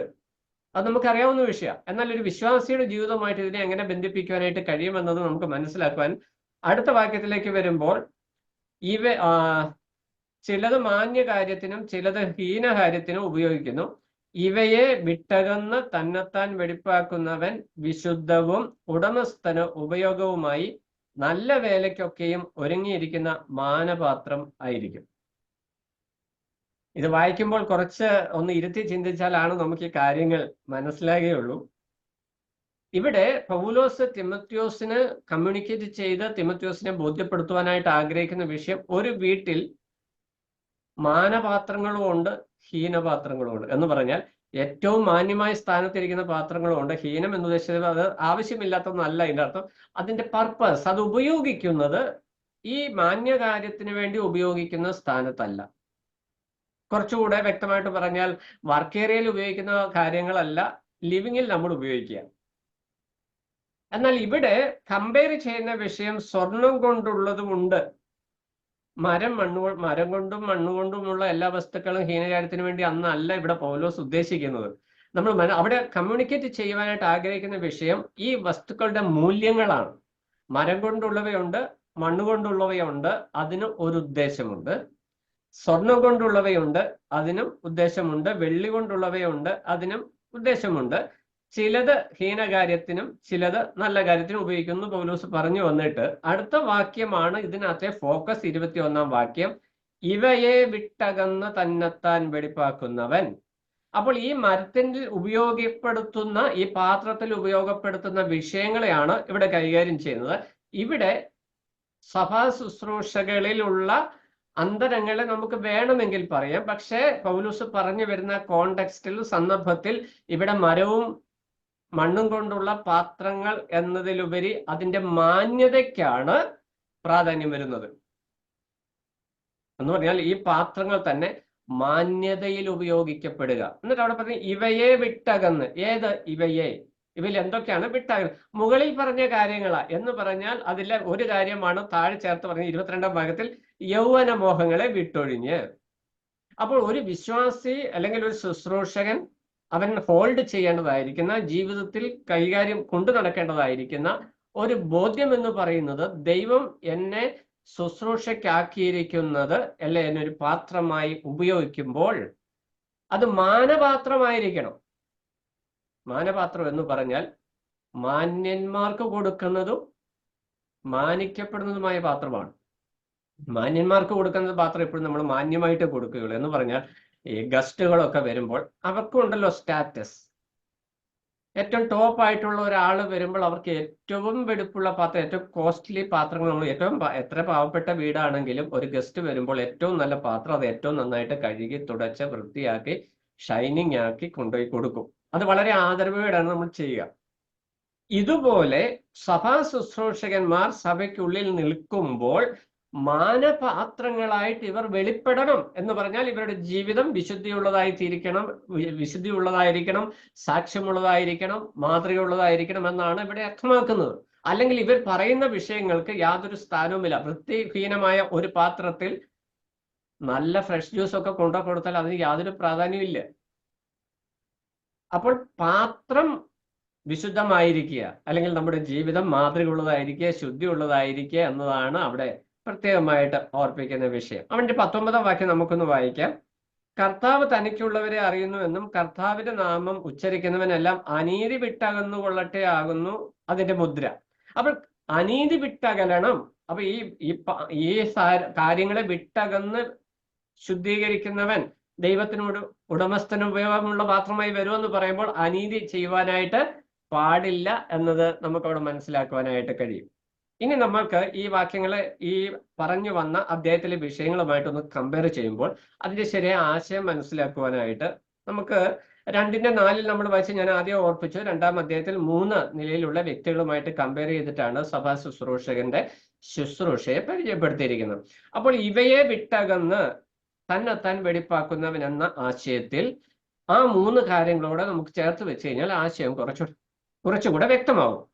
ഒന്നാമത്തെ വിഷയം, ജീവനകാര്യത്തിൽ ഇടപെടാത്ത വ്യക്തി തന്റെ നിയോഗത്തിൽ ഫോക്കസ്ഡ് ആയ വ്യക്തിയായിരിക്കണം. ജീവനകാര്യത്തിൽ ഇടപെടുക. എന്താ ജീവനകാര്യം? ഈ ലോകത്തിൽ ജീവിക്കുന്ന ചുറ്റുപാടുകളും സാഹചര്യം, അതിനകത്താണ് പണം സമ്പാദിക്കണം, സ്റ്റാറ്റസ് സമ്പാദിക്കണം, ലോകപ്രകാരം ജീവിക്കണം, ഇങ്ങനെയുള്ള വിഷയങ്ങളൊക്കെ വരുന്നത്. അങ്ങനെ അതിൻ്റെ കൂടെയാണ് ആവശ്യത്തിന് സമ്പാദ്യങ്ങൾ ഉണ്ടാക്കണം. ജീവനകാര്യം, ഉപജീവന വിഷയങ്ങളിൽ ആവശ്യത്തിൽ കൂടുതൽ ഇടപെട്ട്, അത് പറഞ്ഞാൽ അത്രേ ഉള്ളൂ. ഈ ലോകത്തിൽ സമ്പാദിക്കണം എന്നുള്ള ഫോക്കസ്ഡ് ആയിട്ടുള്ള ഒരു വ്യക്തി, അങ്ങനെയുള്ള ഒരു വ്യക്തിക്ക് ഒരിക്കലും ഒരു പട്ടാളക്കാരനായിട്ട് നിൽക്കുവാനായിട്ട് കഴിയില്ല. അവൻ കുടുംബത്തെ മറന്ന്, എന്ന് പറഞ്ഞാൽ ഏത് സമയവും രാജ്യത്തിന് വേണ്ടി പ്രാണത്യാഗം ചെയ്യുവാൻ റെഡിയായിട്ട് നിൽക്കുന്ന വ്യക്തിയാണ് ഒരു പടയാളി. അപ്പോൾ ഇവിടെ മാനപാത്രമായിട്ട് ഉപയോഗിക്കപ്പെടണം എന്നതിന്റെ ഒരാശയം എന്ന് പറഞ്ഞാൽ ജീവനകാര്യങ്ങളിൽ അമിത ആസക്തി പൂണ്ട വ്യക്തികളാകാതെ അത് വിട്ടൊഴിഞ്ഞ് തന്നെ എന്ത് ശുശ്രൂഷയ്ക്ക് ദൈവം വിളിച്ചിരിക്കുന്നോ ആ വിഷയത്തിൽ ഫോക്കസ്ഡ് ആയിട്ട് വരുന്ന വ്യക്തിയായിരിക്കണം ശുശ്രൂഷകൻ. അതാണ് ശുദ്ധീകരണത്തിന്റെ 1-ാമത്തെ പാർട്ട്. 2-ാമത്തെ പാർട്ട് നമ്മൾ കണ്ടത് ഒരു കായിക താരം, അത്ലറ്റിനെ പോലെയാണ് ആ ഒരു വ്യക്തി, ശുശ്രൂഷകൻ. അതിനകത്ത് നമ്മൾ കാണുന്ന വിഷയം പരിശീലനം ലഭിച്ചതിനനുസരിച്ച് ജീവിതത്തെ അല്ലെ തൻ്റെ ഓട്ടത്തെ ക്രമീകരിക്കുന്ന വ്യക്തിയായിരിക്കണം. അപ്പോൾ ഇവിടെ ഈ ശുദ്ധീകരണം എന്ന് പറയുന്നത് ക്രമക്കേടുകൾ വരുത്താത്ത വ്യക്തിയായിരിക്കണം ശുശ്രൂഷകൻ. ക്രമക്കേടുകൾ എന്ന് പറഞ്ഞാൽ വചനത്തിലെ ഉപദേശമുണ്ട്, ജീവിത ക്രമീകരണമുണ്ട്, സഭയിലെ ശുശ്രൂഷകളുടെ ക്രമീകരണമുണ്ട്, സഹോദരി സഹോദരന്മാരുമായിട്ടുള്ള ഇടപെടലുകളിലെ ക്രമീകരണമുണ്ട്. ഈ വിഷയങ്ങളിലെല്ലാം ചട്ടപ്രകാരം പോകുന്ന വ്യക്തിയായിരിക്കണം. ചട്ടവിരുദ്ധമായിട്ടുള്ള കാര്യങ്ങൾ ഉണ്ടെങ്കിൽ അതിനെ വെടിപ്പാക്കണം എന്ന് ദൈവത്തിന്റെ ആത്മാവ് ഓർപ്പിക്കുന്നു. ഇനി 3-മതായിട്ട് ഫലം കിട്ടുന്ന കർഷകൻ, അത്യധ്വാനം ചെയ്യുന്നവനാണ് കർഷകൻ. ആ കർഷകന്റെ നിലയിൽ നമ്മൾ ഇറങ്ങി അധ്വാനിക്കുമ്പോൾ ഫലം ലഭിക്കുന്നതുവരെയും സഹിഷ്ണുതയോടെ അധ്വാനിക്കാനായിട്ടുള്ള ഒരു മനോഭാവം. നമ്മൾ ഒരു പ്രാവശ്യം നട്ടു, 2 പ്രാവശ്യം നട്ടു, വേണ്ടുവോളം ഫലം കിട്ടിയില്ലെങ്കിൽ നമ്മൾ ആ കൃഷി അങ്ങ് ഉപേക്ഷിക്കുന്ന കൃഷിക്ക്. അങ്ങനെയല്ല കർഷകൻ എന്ന് പറഞ്ഞു കഴിഞ്ഞാൽ, ശരിയായ കർഷകൻ വീണ്ടും വീണ്ടും കൃഷി ചെയ്യുന്ന വ്യക്തിയാണ്. അപ്പോൾ ഈ 3 വിഷയങ്ങളെ പറഞ്ഞു കൊണ്ടുവന്നിട്ട് ഇവിടെ ഞാനതൊന്ന് അങ്ങനെ ബന്ധിപ്പിച്ചതാണ്. എന്നാൽ ഇവിടെ നമ്മൾക്ക് ഈ മുന്നോട്ട് വാക്യങ്ങൾ വായിച്ചു വരുമ്പോൾ പൗലോസ് വാസ്തവത്തിൽ എന്താണ് അവിടെ ഉദ്ദേശിച്ചതെന്ന് മനസ്സിലാക്കുക. എന്താ പറയാ, ചിലത് ഹീനകാര്യത്തിനും ചിലത് മാനകാര്യത്തിനും ഉപയോഗിക്കപ്പെടുന്നത് എന്ന് പറഞ്ഞാൽ ഈ പാത്രം പാത്രത്തിന്റെ പ്രശ്നമല്ല. പാത്രം എല്ലാം വിശുദ്ധമാണ്. മരം കൊണ്ടുള്ള പാത്രവും നല്ലതാണ്, അത് പോളിഷ് ഒക്കെ ചെയ്ത് സൂക്ഷിക്കുന്നതാണ്. മൺപാത്രങ്ങൾ നമുക്കറിയാം, നമ്മൾ മൺകലം കടയിൽ നിന്ന് മേടിച്ചാൽ അതും വിശുദ്ധമാണ്, ക്ലീൻ ആണ്, അതും നന്നായിട്ട് ഫിനിഷ് ചെയ്തിട്ടാണ് നമ്മുടെ കയ്യിൽ കിട്ടുന്നത്. എന്നാൽ നാം അത് എങ്ങനെ ഉപയോഗിക്കുന്നു, എന്തിനു ഉപയോഗിക്കുന്നു എന്നതിന്റെ അടിസ്ഥാനത്തിലാണ് ഹീനകാര്യവും മാനകാര്യവും ഇരിക്കുന്നത്. അപ്പോൾ കർത്താവ് നമ്മളെ ശുശ്രൂഷയ്ക്കായിട്ട് സഭയിൽ ആക്കി വെക്കുമ്പോൾ മാനപാത്രങ്ങളായിട്ട്, നമ്മൾക്ക് യോഗ്യതയുള്ള പാത്രങ്ങളായിട്ട്, ക്ലീൻ ആയിട്ട് വിശുദ്ധീകരിച്ചാണ് അവിടെ ആക്കുന്നത്. എന്നാൽ ആ പാത്രങ്ങൾ എങ്ങനെ സഭയ്ക്കുള്ളിൽ ഉപയോഗിക്കപ്പെടുന്നു, അല്ലെങ്കിൽ നാം എങ്ങനെയാണ് സഭയ്ക്കുള്ളിൽ പ്രയോജനപ്പെടുത്തുന്നത് എന്നത് വളരെ ശ്രദ്ധയോടെ കൈകാര്യം ചെയ്യേണ്ട ഒരു വിഷയമാണെന്ന് ദൈവത്തിന്റെ ആത്മാവ് ഓർപ്പിക്കുന്നു. 21-ാം വാക്യത്തിൽ ഇവയെ വിട്ടകുന്ന തന്നെത്താൻ വെടിപ്പാക്കുന്നവൻ. അപ്പൊ കർത്താവ് ശുദ്ധീകരിച്ച ഒരു ശുദ്ധീകരണമുണ്ട്. നമുക്കെല്ലാം അറിയാം, നമ്മൾ രക്ഷിക്കപ്പെട്ടതുകൊണ്ട് രക്ഷഭദ്രമാണ്, ഇനി എങ്ങനെ മരിച്ചാലും സ്വർഗത്തിൽ പോകും, എങ്ങനെ ജീവിച്ചാലും സ്വർഗത്തിൽ പോകും എന്നൊക്കെ നമ്മൾ പഠിച്ചു വെച്ചിരിക്കുന്നത്. എങ്ങനെയും ജീവിക്കാനുള്ള ലൈസൻസ് അല്ല ശുശ്രൂഷകന്മാരുടെ ജീവിതവും വിശ്വാസികളുടെ ജീവിതവും എന്ന ദൈവത്തിന്റെ ആത്മാവ് തന്റെ ദാസന്മാരിലൂടെ ആവർത്തിച്ചോർപ്പിച്ചു തരുന്ന ഒരു വിഷയമാണ്. അപ്പോൾ ഇവിടെ പറയുന്നത് തന്നെത്താൻ വെടിപ്പാക്കണം. ദൈവം തന്നിരിക്കുന്ന ആ വിശുദ്ധി അനുദിന ജീവിതത്തിൽ, പ്രായോഗിക ജീവിതത്തിൽ വരുത്തുവാൻ വിശ്വാസികൾക്കും ശുശ്രൂഷകന്മാർക്കും കർത്തവ്യമുണ്ട്. എന്നിട്ട് പറയുന്നത്, നമ്മൾ വായിക്കുന്ന തന്നെത്താൻ വെടിപ്പാക്കുന്നവൻ വിശുദ്ധവും ഉടമസ്ഥന ഉപയോഗവുമായി നല്ല വേലയ്ക്കൊക്കെയും ഒരുങ്ങിയിരിക്കുന്ന മാനപാത്രമായിരിക്കും. എന്ന് പറഞ്ഞാൽ നമ്മളെ ഏൽപ്പിച്ചിരിക്കുന്ന വേലയുടെ, ശുശ്രൂഷയുടെ മഹത്വം മനസ്സിലാക്കണം. അപ്പോഴാണ് ഈ പാത്രം അതിൻ്റെതായ വൃത്തിയിൽ സൂക്ഷിക്കുവാനായിട്ട്, അത് മണ്ണുകൊണ്ടായിട്ടുള്ളതായിക്കോട്ടെ, മരം കൊണ്ടുള്ളതായിക്കോട്ടെ, സ്വർണ്ണം കൊണ്ടുള്ളതായിക്കോട്ടെ, വെള്ളി കൊണ്ടുള്ളതായിക്കോട്ടെ, ഏത് പാത്രം, ഇപ്പൊ സ്വർണ്ണം കൊണ്ടുള്ള പാത്രമാണേലും അതിന്റെ മഹത്വം അറിയാത്തവൻ എന്ത് ചെയ്യും? അതിനെ ടോയ്ലറ്റിൽ ഉപയോഗിക്കും. ചില കോടീശ്വരന്മാർ അങ്ങനെ ചെയ്യുമായിരിക്കും, അവർ പത്രാസ് കാണിക്കാൻ. പക്ഷെ ഇവിടെ ആ വസ്തു എവിടെ ഉപയോഗിച്ചു എന്നതല്ല വിഷയം, അതെങ്ങനെ ഉപയോഗിക്കുന്നു എന്നതാണ് വിഷയം. അപ്പോൾ ഇത് കേവലം പാത്രങ്ങളോട് ബന്ധപ്പെട്ടല്ല ഈ വിഷയം ഇരിക്കുന്നത് നമ്മൾ മനസ്സിലാക്കാൻ, നമ്മുടെ ജീവിതങ്ങളെ മാനപാത്രമായിട്ട് കമ്പയർ ചെയ്തിരിക്കുക. അപ്പോൾ നമ്മുടെ ജീവിതങ്ങളെ, ഇതിൽ പറ്റിയിരിക്കുന്ന കറ, ചുളുക്കം, വാട്ടം, മാലിന്യം, ഇതിനെയെല്ലാം ഒന്ന് മാറ്റി എന്ന് നമ്മൾ കർത്താവിന്റെ രക്തത്താൽ മാറ്റിയെന്ന് നമ്മൾ പത്രോസിന്റെ ലേഖനത്തിൽ വായിക്കുന്നുണ്ട്. എന്നാൽ ഇവിടെ പറയുന്ന വിഷയം, ഇത് നമ്മുടെ ഉത്തരവാദിത്വമാണ്. സഭാ ശുശ്രൂഷകരുടെ, തിമത്യോസിനാൽ നിയമിക്കപ്പെടുന്ന മൂപ്പന്മാരുടെ ഉത്തരവാദിത്വമാണ് തങ്ങളെ മാനപാത്രങ്ങളായിട്ട് സൂക്ഷിക്കുക എന്നുള്ളത്. അതുകൊണ്ട് തിമത്യോസിനോട് പേഴ്സണലായിട്ട് പറയുന്ന വിഷയമാണ് 22-ാം വാക്യം, യൗവനമോഹങ്ങളെ വിട്ടോടി. അപ്പോൾ എന്താണ് റിയൽ പ്രോബ്ലം? ഇവിടെ ഈ മാനപാത്രങ്ങളെ ഹീനപാത്രങ്ങളാക്കി മാറ്റുന്ന വിഷയം യൗവനമോഹങ്ങൾ, നമ്മൾ ജഡമോഹങ്ങൾ, രാഗമോഹങ്ങൾ. നമ്മൾ വായിക്കുന്ന ജഡത്തെ അതിന്റെ രാഗമോഹങ്ങളോടുകൂടെ ക്രൂശിച്ചിരിക്കുന്നു നമ്മൾ വായിക്കുന്നു. അപ്പൊ ഒരു ശുശ്രൂഷകൻ സഭയിൽ ശുശ്രൂഷകനായിട്ട് നിൽക്കുമ്പോൾ തനിക്ക് മാനം ലഭിക്കണമെങ്കിൽ, തന്റെ ശുശ്രൂഷ മാനിക്കപ്പെടണമെങ്കിൽ, തന്റെ ശുശ്രൂഷ ദൈവത്തിന് പ്രയോജനമുള്ളതായി തീരണമെങ്കിൽ മാനപാത്രമായി ജീവിതത്തെ ക്രമപ്പെടുത്തുന്ന വ്യക്തിയായിരിക്കണം സഭാ ശുശ്രൂഷകൻ. അതെല്ലാവർക്കും ആവശ്യമായിരിക്കുന്ന ഒരു വിഷയമാണ്. പക്ഷെ ഇന്ന് പല വിശ്വാസികൾക്കും ശുശ്രൂഷകന്മാർക്കുമുള്ള പരാജയം പറ്റുന്നത്, വിശ്വാസികൾ എല്ലാവരും ചുറ്റും നിന്ന് വിരൽ ചൂണ്ടുന്ന ഈ ശുശ്രൂഷന്റെ നേരെയാ. ജീവിതത്തിൽ യാതൊരു സാക്ഷ്യവുമില്ല. അദ്ദേഹം സംസാരിക്കാൻ തുടങ്ങിയാൽ കൃപയില്ലാത്ത വാക്കുകൾ, അനാവശ്യ വാക്കുകൾ, യാതൊരു കൃപയും ആത്മീയതയും ഒന്നും ആ വാക്കിലില്ല. തന്റെ ജീവിതത്തിൽ സാക്ഷ്യമില്ല. എന്നിട്ട് എന്തായാലും സഭയിൽ ശുശ്രൂഷ ചെയ്യുമ്പോൾ വിശ്വാസികൾക്ക് അതൊരു എന്താ പറയാ, ദൈവത്തിന് അപമാനമാണ്. വിശ്വാസികൾക്ക് അതുകൊണ്ട് ഒരു പ്രയോജനവുമില്ല. നമുക്കിതൊന്നും ഇന്നൊരു വിഷയമല്ലാത്ത ഒരു കാലഘട്ടത്തിൽ നമ്മൾ വന്നിരിക്കുകയാണ്. കാരണം നാടോടുമ്പോൾ നടുവേ ഓടുക എന്ന സിസ്റ്റമാണ് ഇന്നത്തെ വിശ്വാസികൾക്ക് ഇഷ്ടം. അതിനെതിരെ ഏതെങ്കിലും ശുശ്രൂഷകനോ ഉപദേഷ്ടാവോ ഒരു വാക്ക് പറഞ്ഞു പോയാൽ അദ്ദേഹത്തെ ക്രൂശിക്കുക എന്നുള്ളതാണ് നമ്മുടെ തന്ത്രം. ആ ക്രൂശീകരണം പേടിച്ച് ആരും ഉള്ളത് തുറന്നു പറയത്തില്ല. പക്ഷെ ഇടയലേഖനം നമ്മൾ പഠിച്ചു വരുമ്പോൾ, ഞാൻ ആരെയും ഫോക്കസ്ഡ് ആയിട്ടല്ല പറഞ്ഞത്, ഞാൻ ഉൾപ്പെടുന്ന ശുശ്രൂഷക സമൂഹത്തെ ഉൾപ്പെടുത്തിയാണ് ഞാൻ പറയുന്നത്. ശുശ്രൂഷകന്മാർ, കർത്താവ് ശുശ്രൂഷകന്മാരെ കുറിച്ച് ആഗ്രഹിക്കുന്നത് അവർ മാനപാത്രങ്ങളായിരിക്കണം, മാനിക്കപ്പെടുന്ന നിലയിൽ ജീവിക്കുന്നവരായിരിക്കണം. അത് കർത്താവർക്കൊരു മാന്യത കൊടുത്തിട്ടുണ്ട്, അത് കർത്താവ് എല്ലാവർക്കും കൊടുത്തിട്ടുണ്ട്. രക്ഷിക്കപ്പെടുന്ന സമയത്ത് എല്ലാവരെയും കർത്താവ് വിശുദ്ധന്മാരാക്കിയിട്ടുണ്ട്. എന്നാൽ ആ വിശുദ്ധി അനുദിന ജീവിതത്തിൽ സൂക്ഷിക്കേണ്ട ഉത്തരവാദിത്വം വിശ്വാസികൾക്കുമുണ്ട്, ശുശ്രൂഷകന്മാർക്കുമുണ്ട്, പ്രത്യേകിച്ച് ശുശ്രൂഷകന്മാർക്കുണ്ട്. എന്നിട്ട് തിമോത്തിയോസിനോട് ഓർപ്പിക്കുക, യൗവന മോഹങ്ങളെ വിട്ടോടണം. എന്തിനാ വിട്ടോടണം എന്ന് പറയാൻ കാരണം, ഇത് പുറകെ വരുന്ന സാധനമാണ്. ഈ യൗവനമോഹങ്ങൾ നമ്മളെ പിന്തുടരുന്ന വിഷയങ്ങളാണ്. യൗവനമോഹം എന്ന് പറഞ്ഞാൽ നമുക്കറിയാം യൗവനത്തിലാണ് എല്ലാ പ്രശ്നവും ഉണ്ടാകുന്നത്. കൗമാരപ്രായം മുതൽ മുമ്പോട്ട് ഇങ്ങനെ പോകുമ്പോൾ ഒരു 50s വരെ മൊത്തം പ്രോബ്ലമാറ്റിക് ആണ്. ഒരു 50 വയസ്സൊക്കെ ആയിക്കഴിയുമ്പോൾ ഒരു ഇരുത്തം വരുന്നത്. ചിലർക്ക് 50 ആയാലും ഇരുത്തം വരത്തില്ല, അന്നേരം അവർക്ക് ഇതേ ആവേശം തന്നെയാണ്. അപ്പോൾ ഈ യൗവന പ്രായം എന്ന് പറഞ്ഞാൽ കൗമാരപ്രായം മുതൽ മുമ്പോട്ടുള്ള പ്രായത്തിൽ ഈ യൗവനമോഹങ്ങൾ, ജഡമോഹങ്ങൾ നമ്മളെ ഇങ്ങനെ പിന്തുടർന്നുകൊണ്ടേയിരിക്കും. വിശ്വാസികളെയും പിന്തുടരും, ശുശ്രൂഷകന്മാരെയും പിന്തുടരും. അപ്പോൾ ഇവിടെ തിമത്യോസിനെ പൗലോസ് ഓർപ്പിക്കുന്ന വിഷയം, യൗവനക്കാരനായിരിക്കുന്ന തിമത്യോസെ, ജഡമോഹങ്ങൾ നിന്നെ പിന്തുടരും. അങ്ങനെ പിന്തുടരുമ്പോൾ നീ അതിനെ വിട്ട് ഓടണം. വിട്ടോടണമെങ്കിൽ എന്ത് ചെയ്യണം?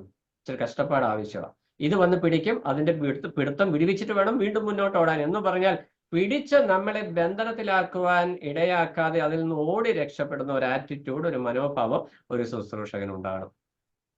എന്തുകൊണ്ടാ? കാരണം ഇവൻ ക്രിസ്തുവിന്റെ മാനപാത്രമായി സഭയ്ക്കുള്ളിൽ നിയോഗിക്കപ്പെട്ട വ്യക്തി ആയതുകൊണ്ട് മലിനത, ലോകത്തിന്റെ മലിനത ജീവിതത്തിൽ പറ്റിയാൽ ആത്മീക ശുശ്രൂഷ പക്വതയോടെ, പരിജ്ഞാനത്തോടെ, കൃപയോടെ ഫലവത്തായി ചെയ്യുവാനായിട്ട് സാധിക്കില്ല. ഇന്ന് പല ശുശ്രൂഷകന്മാരുടെയും ജീവിതത്തിലുള്ള പ്രശ്നം, ശുശ്രൂഷകളൊക്കെ ചെയ്യുന്നുണ്ട്, പക്ഷെ ഫലവത്താകുന്നില്ല, അല്ലെങ്കിൽ കർത്താവിന് അതുകൊണ്ട് മഹത്വകരമാകുന്നില്ല. കാരണം ഈ ജഡമോഹങ്ങൾ അല്ലെങ്കിൽ യൗവനമോഹങ്ങൾ അവരെ വീണ്ടും പിടിച്ചുകൊണ്ടിരിക്കുന്നു എന്നുള്ളതാണ്. 1 തിമോഥെയോസ് 4:11 നമ്മൾ വായിച്ചു, ആരും നിന്റെ യൗവനം തുച്ഛീകരിക്കരുത്. നമുക്കറിയാവുന്ന വാക്യങ്ങളാണ് ഇത്. അപ്പോൾ അതേ വിഷയം തന്നെ പൗലോസ് 2-ാം ലേഖനത്തിലും തിമോഥെയോസിനെ ഓർപ്പിക്കുന്നത്, നിന്റെ യൗവനം തുച്ഛീകരിക്കരുത്. നീ ഒരു യൗവനക്കാരനാണെന്ന് പറഞ്ഞ് നിന്നെ ഹ്യൂമിലിയേറ്റ് ചെയ്ത് കാണരുത് എന്ന് പറഞ്ഞാൽ നിന്റെ ജീവിതത്തെ ആരും അതിലൊരു ബ്ലാക്ക് സ്പോട്ട് ചൂണ്ടിക്കാണിപ്പാനായിട്ട് ഇടയാകും. അതതിന്റെ ആശയം. തുച്ഛീകരിക്കുക എന്ന് പറഞ്ഞാൽ അതിനെ വില കുറച്ച് കാണരുത്, അല്ലെങ്കിൽ അതിന് നീ യൗവനക്കാരനാണ് എന്ന് പറഞ്ഞ് അവനെ ഹ്യൂമിലിയേറ്റ് ചെയ്യരുത് എന്നൊക്കെ ഇവിടെ ആശയമുള്ളപ്പോൾ തന്നെ യൗവനക്കാരനായിരിക്കുന്ന തിമോഥെയോസ് ഈ യൗവന പ്രായത്തിന്റെ അവസാന സ്റ്റേജിലേക്ക് നമുക്ക് മനസ്സിലാക്കുവാനായിട്ട് കഴിയും. കൃത്യമായ പ്രായം വചനം തരുന്നില്ല, എന്നാൽ നമുക്കൊന്ന് ഏകദേശം ഊഹിച്ചു കഴിഞ്ഞാൽ പൗലോസിന്റെ ശിഷ്യനായിട്ട് താൻ ചേർന്ന് വരുമ്പോൾ ഏകദേശം ഒരു പക്വതയിലേക്ക് കടന്നു വന്നു കഴിഞ്ഞാൽ യൗവനമൊക്കെ കടന്നു ഒരു അടുത്ത ലെവലിലേക്ക് കടക്കുന്ന ഒരു സ്റ്റേജ്. എന്നാൽ ഇൻ ബിറ്റ്വീന് കയ്യാലപ്പുറത്തിരിക്കുക, ഏത് സമയത്തും യൗവന മോഹത്തിൽ അകപ്പെട്ടു പോകുവാനുള്ള സകല ചാൻസസും ഉണ്ട്. അവൻ ശുശ്രൂഷ ചെയ്യുന്ന സഭയിലും അവൻ ശുശ്രൂഷ ചെയ്യുന്ന സംസ്കാരത്തിലും പശ്ചാത്തലത്തിലും എല്ലാം ഈ വശീകരണത്തിനുള്ള ശക്തികൾ വളരെ കൂടുതലാണ്.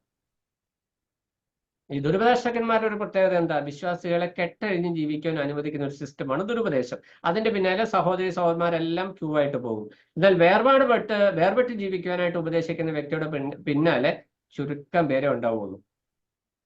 അപ്പോൾ ഇതേ ഒരു സംവിധാനം മുന്നത്തുകൊണ്ട് തിമോഥെയോസിനോട് പൗലോസ് ഓർപ്പിക്കുകയാണ്, നീ ഈ യൗവനം മോഹങ്ങളിൽ അകപ്പെട്ടു പോകാതെ നിന്നെ തന്നെ സൂക്ഷിച്ചുകൊണ്ട് പിന്നെ എന്ത് ചെയ്യണം? അതാണ് ഈ 22-ാം വാക്യത്തില് വിശുദ്ധിയിൽ ജീവിക്കുന്നതിൽ ചേർത്ത് വെച്ചിരിക്കുന്ന പ്രത്യേകമായ വിഷയം. നീതിയും വിശ്വാസവും സ്നേഹവും ശുദ്ധ ഹൃദയത്തോടെ കർത്താവിനെ വിളിച്ചപേക്ഷിക്കുന്ന എല്ലാവരോടും സമാധാനം ആചരിക്കാം. അപ്പൊ അങ്ങനെ എല്ലാവരോടും സമാധാനം, എല്ലാവരോടും ഹായ് ബായ് സ്നേഹത്തോടെ പോകണം. ആർക്കൊരു മുറിവുണ്ടാക്കരുതെന്നല്ല അതിന്റെ ആശയം.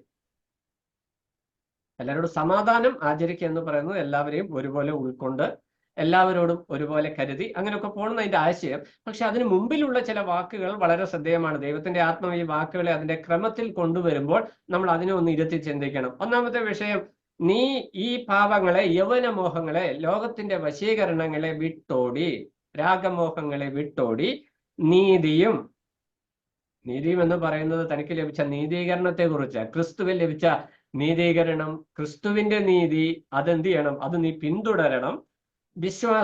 വിശ്വാസം എന്ന് പറയുന്നത് അവന്റെ ക്രിസ്തുവിലുള്ള വിശ്വാസമുണ്ട്, ഉപദേശ സംബന്ധമായ അവന്റെ ഉറച്ച നിലപാടുകളും അതിനകത്ത് വരുന്നു. സ്നേഹം, അത് പ്രായോഗിക തലത്തിലേക്ക് വരികയാണ്. വിശ്വാസികളെ ക്രിസ്തുവിന്റെ സ്നേഹത്തിൽ കാണുവാനും കരുതുവാനും ഉള്ള മനോഭാവം. ശുദ്ധ ഹൃദയത്തോടെ കർത്താവിനെ വിളിച്ചപേക്ഷിക്കുന്ന എല്ലാവരോടും. ശുദ്ധ ഹൃദയത്തോടെ കർത്താവിനെ വിളിച്ചപേക്ഷിക്കുന്നവരും അശുദ്ധ ഹൃദയത്തോടെ കർത്താവിനെ വിളിച്ചപേക്ഷിക്കുന്നവരും ഉണ്ടോ? അവിടുത്തെ പ്രധാന വിഷയം എന്ന് പറയുന്നത് സഭയ്ക്കുള്ളിൽ ആത്മീകരായി ദൈവഭക്തിയിൽ ജീവിച്ചുകൊണ്ട് കർത്താവിനെ സേവിക്കുന്ന വിശ്വാസികളോട് എല്ലാവരോടും നീ സമാധാനം, അവരോട് പ്രത്യേകിച്ച് വേണം എല്ലാവരോടും ഒരു സമാധാന ബന്ധം സൂക്ഷിക്കണം. എന്നാൽ അതേ സമയത്ത് ഭക്തിവിരുദ്ധമായ വിഷയങ്ങളുടെ പിന്നാലെ പോകുന്നവരെ വിട്ടകന്ന് ജീവിക്കുകയും വേണം. 23-ാം വാക്യത്തിലേക്ക് വരുമ്പോൾ നമ്മൾ അവിടെ കാണുന്നത്, ബുദ്ധിയില്ലാത്ത മൗഢ്യതർക്കം ശണ്ട ജനിപ്പിക്കുന്നു എന്നറിഞ്ഞ് അത് ഒഴിഞ്ഞിരിക്കാം. അപ്പോൾ ഈ പറഞ്ഞു വന്നതിന്റെ വിഷയം എന്താ? ഇതിനകത്ത് ഭക്തിയോടെ ജീവിക്കുന്ന, കർത്താവിനെ വിളിച്ചപേക്ഷിക്കുന്ന ഒരു കൂട്ടരുണ്ട്, ഭക്തി വിരുദ്ധമായിരിക്കുന്ന മൗഢ്യതർക്കങ്ങളുടെ പിന്നാലെ പോകുന്ന ഒരാശയമുണ്ട്. എന്ന് പറഞ്ഞാൽ ഒരു വിശ്വാസിക്ക് ഇത്രയും വേർപാടൊന്നും വേണ്ട, ഇത്രയും കർശനമായ ഉപദേശനിഷ്ഠയൊന്നും വേണ്ട, ഇത്രയും കർശനമായ സ്വല്പം ഒക്കെ ഒന്ന് അയ്യാം, എങ്കിലേ കൂടുതൽ ആത്മാക്കൾ വരികയുള്ളൂ എന്നൊക്കെ പഠിപ്പിക്കുന്ന ഒരു സംവിധാനം സഭയ്ക്കുള്ളിൽ എല്ലാ കാലത്തുമുണ്ട്. ഗലാത്യ ലേഖനം എഴുതുമ്പോൾ തന്നെ ന്യായപ്രമാണം കൂടെ പാലിച്ചാലേ രക്ഷ പൂർത്തിയാകൂ എന്ന് പഠിപ്പിക്കുന്ന കൂട്ടര് സഭയ്ക്കുള്ളിൽ, യഹൂദന്മാരെ ശ്രേഷ്ഠ ഉപദേഷ്ടാക്കന്മാരാണ് അവർ വന്ന് വിശ്വാസികളെ പഠിപ്പിക്കുന്നത്. നിങ്ങൾ വിശ്വാസത്തോടൊപ്പം ന്യായപ്രമാണം കൂടെ പാലിക്കണം. ഇതുപോലുള്ള വ്യതിചലിക്കപ്പെട്ട കേട്ട് കഴിഞ്ഞാൽ വളരെ ഇമ്പമായിട്ട് തോന്നും. കാരണം പഴയ നിയമത്തിലാണല്ലോ പുതിയ നിയമത്തിന്റെ അടിസ്ഥാനമായിട്ട് നിൽക്കുന്ന വിഷയം. അപ്പോൾ കർത്താവ് വന്നതും യഹൂദന്മാരിലൂടെയാണ്. അപ്പോൾ ന്യായപരമായിട്ടൊക്കെ ചിന്തിക്കുമ്പോൾ ഈ ദൈവിക പദ്ധതിയെ ശരിയായ നിലയിൽ വിഭജിച്ചു പഠിക്കാതെ തന്നിഷ്ടങ്ങളെ, ആചാരങ്ങളെ സഭയ്ക്കുള്ളിലേക്ക് കൊണ്ടുവരുവാൻ ശ്രമിക്കുന്നവർ സഭയ്ക്കുള്ളിൽ എന്നും ഒരു തലവേദനയാണ്. ഇന്നും അങ്ങനെ തന്നെയുണ്ട്. പലവിധ ഉപദേശ വൈരുദ്ധ്യങ്ങൾ സഭയ്ക്കുള്ളിൽ കടന്നു വരുന്നതിനൊക്കെ കാരണം ഇത് തന്നെയാണ്. അപ്പോൾ അങ്ങനെ പറയാണ്, ബുദ്ധിയില്ലാത്ത മൗഢ്യതർക്കം ശണ്ട ജനിപ്പിക്കുന്നു. വെറുതെ വഴക്കുണ്ടാക്കാം എന്നല്ലാതെ ഒരു പ്രയോജനവുമില്ല എന്ന് നീ മനസ്സിലാക്കി ഈ ശണ്ടകളിൽ നിന്ന് നീ ഒഴിഞ്ഞിരുന്നു കൊണ്ട് എന്ത് ചെയ്യണം? വിശ്വാസികളോട് സമാധാന ബന്ധം ആചരിക്കണം എന്ന് പറഞ്ഞാൽ സമാധാനത്തോടെ, ശാന്തതയോടെ, കൃപയോടെ, ഇനി ആ അധ്യായത്തിന്റെ ഏറ്റവും അവസാന ഭാഗത്തൊരു വാക്യമുണ്ട്, സൗമ്യതയോടെ അവരെ പഠിപ്പിക്കേണ്ടതാവുന്നു. ഇതാണ് പൗലോസ് പറഞ്ഞു വരുവാൻ ഉദ്ദേശിക്കുന്ന വിഷയം. അത് ആദ്യമായിട്ട് താനങ്ങ് സൂചിപ്പിച്ചു എന്നേ ഉള്ളൂ. അപ്പോൾ സൗമ്യതയോടെ വിശ്വാസികളെ സത്യവചനം, പഥ്യവചനം പറഞ്ഞു ബോധ്യപ്പെടുത്തുകയും അനാവശ്യ വിവാദങ്ങളിൽ നിന്ന്, വാഗ്വാദങ്ങളിൽ നിന്ന്, മൗഢ്യതർക്കങ്ങളിൽ നിന്ന് ഒഴിഞ്ഞു നിന്നുകൊണ്ട്, ഈ മൗഢ്യതർക്കത്തിന്റെ പിന്നാലെ പോയ BP കൂടും, സമയം പോകും, മനസമാധാനം പോകും, ഇങ്ങനെ പല പ്രശ്നങ്ങളാണ്. എന്നാൽ സത്യവചനം അത് കേൾക്കുവാൻ മനസ്സുള്ള വിശ്വാസികൾക്ക് പകർന്നു കൊടുത്ത് സൗമ്യതയോടെ അവരെ പഠിപ്പിക്കണം. പിന്നെ ഈ മൗഢ്യതർക്കങ്ങളുമായിട്ട് വരുന്ന വിശ്വാസികൾക്കും സൗമ്യതയോടെ ഈ വിഷയങ്ങൾ പറഞ്ഞു ബോധ്യപ്പെടുത്തണം എന്നാണ് ഈ വാക്യത്തിൽ പറഞ്ഞു വരുന്ന വിഷയം.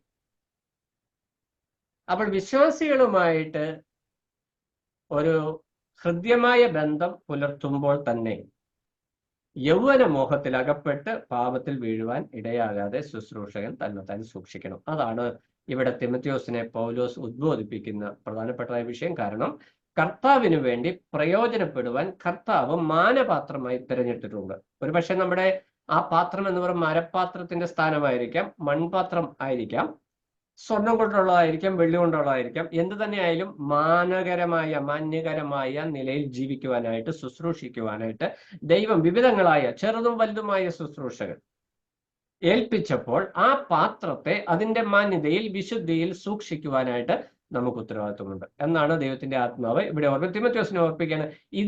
ഈ പാത്രത്തെ, ഈ മാനപാത്രത്തെ കളങ്കപ്പെടുന്ന വിഷയം ജഡമോഹങ്ങളും രാഗമോഹങ്ങളുമാണ്. അത് ഈ ലോകത്തിൽ ഉണ്ട്. അത് ഉള്ളത് കൊണ്ട് അത് വിട്ടോടണം. ഇതിന് ഒഴിവാക്കിയ ഒരു വിശ്വാസി ഈ ഭൂമിയിൽ ജീവിക്കുവാനായിട്ട് അനുവദിക്കും. ഇതെല്ലാം അങ്ങോട്ട് വൈപ്പ് ഔട്ട് ചെയ്തിട്ട് പുതിയ ആകാശവും പുതിയ ഭൂമിയും ഉണ്ടാക്കി എവിടെ ജീവിക്കാനല്ല ദൈവത്തിന്റെ ഇപ്പോഴത്തെ പദ്ധതി. ഈ ലോകത്തിൽ ഈ രാഗമോഹങ്ങളും ജഡമോഹങ്ങളും ഒക്കെ വശീകരിക്കുന്ന, ശക്തി ചെലുത്തുന്ന ഈ ലോകത്തിൽ വിശ്വാസികളും ശുശ്രൂഷകരും അത് വിട്ടോടി അതിനോട് ചേർത്ത് നിന്നുകൊണ്ട് ദൈവത്തിന് അല്ലെങ്കിൽ കർത്താവിന്റെ സാക്ഷ്യം വഹിക്കുക, ശുശ്രൂഷ ചെയ്യുക എന്നുള്ളതാണ് ദൈവത്തിന്റെ പദ്ധതി. 24 മുതൽ 26 വരെയുള്ള വാക്യങ്ങളിൽ അടുത്തതായിട്ട് ഈ ശുശ്രൂഷകന്റെ ആറ്റിറ്റ്യൂഡ്, മനോഭാവം എന്ന് പറയുന്നത് താൻ ദാസനായിരിക്കണം എന്നുള്ളതാണ്. നമ്മൾ അതിന്റെ 24 വാക്യത്തിൽ അങ്ങനെ തന്നെ വായിക്കുന്നു. കർത്താവിന്റെ ദാസൻ ശണ്ടയിടാതെ എല്ലാവരോടും ശാന്തനും ഉപദേശിപ്പാൻ സമർത്ഥനും ദോഷം സഹിക്കുന്നവനുമായി അത്രേ ഇരിക്കേണ്ടത്. അപ്പൊ ഉള്ളത് പറഞ്ഞാൽ ദോഷം വരും എന്നതിന്റെ അർത്ഥം. തിമോഥെയോസിനെ ഓർമ്മപ്പെടുത്തുന്ന വിഷയം, നീ ഉള്ളത് വചനമായിട്ട് പഠിപ്പിച്ചാൽ, അത് മൂപ്പന്മാരോട് വചനം ഇന്നത് ചെയ്യണം, അതിങ്ങനെയാണ് ചെയ്യേണ്ടത് എന്ന് ശുശ്രൂഷകന്മാരോട് പറഞ്ഞാൽ ശുശ്രൂഷകന്മാരിൽ നിന്ന് തന്നെ ഉപദ്രവം ഉണ്ടാകും. വിശ്വാസികളോട് അവരോട് ഇന്നത് ചെയ്യണമെന്ന് പറഞ്ഞാൽ അവരിൽ നിന്നും ഇതേ അനുഭവം ഉണ്ടാകും. പക്ഷെ ഇവിടെ പറയുന്നത്, നീ കർത്താവിന്റെ ദാസനായതുകൊണ്ട്, കർത്താവ് കഷ്ടം സഹിച്ചതുകൊണ്ട് നീയും നീതി നിമിത്തം, വചനം നിമിത്തം, ഉപദേശം നിമിത്തം, ജീവിത സാക്ഷ്യം നിമിത്തം, സത്യവചന നിമിത്തം കഷ്ടം സഹിക്കുവാനായിട്ട് ഒരുങ്ങണം എന്ന് ദൈവത്തിന്റെ ആത്മാവ് ഓർപ്പിക്കുക. തിമോഥെയോസിനോട് പൗലോസിന് പറയുവാനായിട്ടുള്ള നിർദ്ദേശം അതാണ്. ദോഷം സഹിക്കുന്നവനുമായി എത്ര ഇരിക്കേണ്ടത്. പിന്നെ എന്ത് ചെയ്യണം? നീ ശാന്തനായിരിക്കണം. ദോഷം സഹിക്കുമ്പോൾ അത് ശാന്തതയോടെ കൈകാര്യം ചെയ്യുവാനായിട്ട് സാധിക്കണം. എന്തുകൊണ്ടാണ് ശാന്തതയോടെ കൈകാര്യം ചെയ്യാൻ സാധിക്കുന്നത്? താൻ പറയുന്ന കാര്യം, താൻ എടുത്തിരിക്കുന്ന നിലപാട് ദൈവഹിതപ്രകാരവും ദൈവവചനത്തിന് അനുസൃതവും ദൈവത്തിന്റെ പദ്ധതി പ്രകാരവുമാണ് എന്ന് പൂർണ്ണ ബോധ്യമുണ്ടെങ്കിൽ ആ വ്യക്തി ശാന്തതയോടുകൂടി, എന്തെല്ലാം എതിർപ്പ് വന്നാലും ശാന്തതയോടുകൂടി അതിനെ അഭിമുഖീകരിക്കുവാനായിട്ട് ആ വ്യക്തിക്ക് കഴിയും. അല്ലെങ്കിലോ നമ്മൾ ജഡികമായിട്ട് പ്രവർത്തിക്കും. പക്ഷെ ഇന്ന് പല സംവാദങ്ങളിൽ നമ്മൾ കണ്ടുവരുന്ന ഈ ജഡിക പ്രതികരണങ്ങളാണ്. എടാ എന്ന് വിളിച്ചാൽ പോടാന്ന് വിളിക്കുന്ന സമ്പ്രദായം. പലരും ആത്മീയന്മാരാ, പക്ഷെ ചർച്ചകൾ വരുമ്പോൾ, വാഗ്വാദങ്ങൾ വരുമ്പോൾ നിലവിട്ട് പെരുമാറുന്ന നമുക്ക് കാണുവാനായിട്ട് കഴിയും. അത് ശുശ്രൂഷകന്മാരിൽ പാടില്ല. പാടില്ല എന്നത് പ്രമാണമാണ്. അത് സ്വയമേവ സാധിക്കത്തില്ല. അതിനുവേണ്ടിയാണ് പറഞ്ഞത്, മാനപാത്രങ്ങളായിട്ട് ഇരുപ്പാൻ നിങ്ങൾ ശ്രമിപ്പിൻ.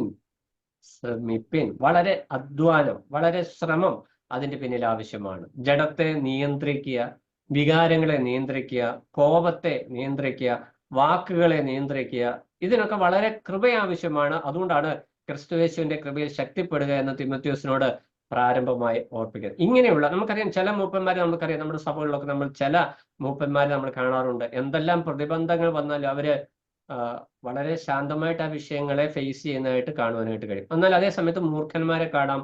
ഞാൻ മുമ്പേ പറഞ്ഞു, എടാന്ന് വിളിച്ചാൽ പോടാന്ന് വിളിക്കുന്ന ആളുകളെയും കാണാം. പക്ഷെ ഈ രണ്ടുപേരുടെയും പ്രതികരണങ്ങൾ ഇവരെ വിശ്വാസികൾ എങ്ങനെ സ്നേഹിക്കുന്നു, ബഹുമാനിക്കുന്നു, അവരെ എങ്ങനെ റെസ്പെക്ട് ചെയ്യുന്നു എന്നത് നമ്മളൊന്ന് അല്പം മാറി നിന്ന് ഒന്ന് പരിശോധിച്ചു കഴിഞ്ഞാൽ നമുക്കൊരു കാര്യം മനസ്സിലാകും.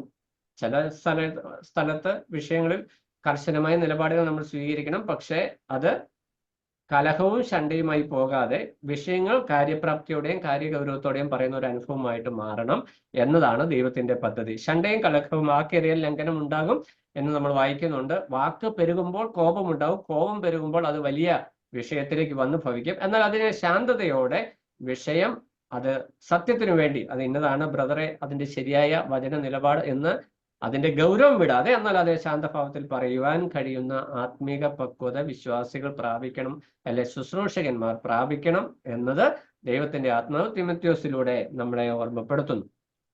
25-ാം വാക്യത്തിലേക്ക് വരുമ്പോൾ, വിരോധികൾക്ക് ദൈവം സത്യത്തിന്റെ പരിജ്ഞാനത്തിനായി മാനസാന്തരം നൽകുമോ എന്നും. ഇവിടെ രണ്ട് ടെസ്റ്റിംഗ് ആണ്. ഇവിടെ നമ്മൾ പറഞ്ഞ ഈ 2-ാം അധ്യായത്തിന്റെ സെക്കൻഡ് പാർട്ട് 14 മുതലുള്ള വാക്യങ്ങളിൽ പറഞ്ഞു വരുമ്പോൾ പഥ്യവചനവും പഥ്യവചനത്തിന് വിരുദ്ധമായിട്ടുള്ള ഉപദേശങ്ങളും, അതായത് ദുരുപദേശങ്ങളും. അപ്പൊ ഉപദേശവും സത്യോപദേശവും ദുരുപദേശവും തമ്മിലുള്ള ഒരു വിഷയങ്ങളെ കമ്പയർ ചെയ്ത് കൊണ്ടുവന്നിട്ട് ഈ ഉപദേശങ്ങൾക്ക് മുമ്പാകെ ശുശ്രൂഷകന്റെ നിലപാടാണ് നമ്മൾ അവിടെ എടുത്തു കാണുവാനായിട്ട് കഴിഞ്ഞത്. അപ്പോൾ ഈ നിലപാടിൽ 25-ാം വാക്യത്തിലേക്ക് ആ വിഷയം കൺക്ലൂഡ് ചെയ്ത് വരുമ്പോൾ പൗലോസ് അവിടെ ഒരു ടെസ്റ്റ് പറയുന്ന വിഷയം, ഈ രണ്ടു കൂട്ടരോടും നീ ഇടപെടേണ്ട ഒരു രീതിയുണ്ട്. ഒന്ന്, വിരോധികൾക്ക്, നിനക്കെതിരെ നിൽക്കുന്നവർക്ക് ദൈവം സത്യത്തിന്റെ പരിജ്ഞാനം കൊടുക്കുമോ, മാനസാന്തരം ഉണ്ടാകുമോ എന്നറിയേണ്ടതിന് നീ സൗമ്യതയോടെ ഈ വിഷയം കൈകാര്യം ചെയ്യണം. അപ്പോൾ മുമ്പ് ഒരു കാര്യം പറഞ്ഞു, വൃഥാവാദങ്ങളിൽ ഏർപ്പെടരുത്. അപ്പൊ എങ്ങനെയാണ് ഇവിടെ വിഷയങ്ങൾ വരുന്നത്? വാദത്തിൽ ഏർപ്പെടാതെ എങ്ങനെ അവരെ കാര്യങ്ങൾ പറഞ്ഞ് മനസ്സിലാക്കുവാനായിട്ട് സാധിക്കും എന്നത് നീ വളരെ കൃപയോടെ, വളരെ ശാന്തമായി, സൗമ്യമായി ചിന്തിച്ച് അതിനൊരു വഴി കണ്ടെത്തി. അവിടെ പറയുന്നത്, വിരോധികൾക്ക് ദൈവം സത്യത്തിന്റെ പരിജ്ഞാനത്തിനായി മാനസാന്തരം കൊടുക്കുമോ? അവർക്ക് പരിജ്ഞാനം നഷ്ടപ്പെട്ടത് കൊണ്ടാണ് അവർ തെറ്റായ ഉപദേശം പഠിപ്പിക്കുന്നത്, അതിന്റെ പിന്നാലെ പോയത് അതുകൊണ്ടാണ്.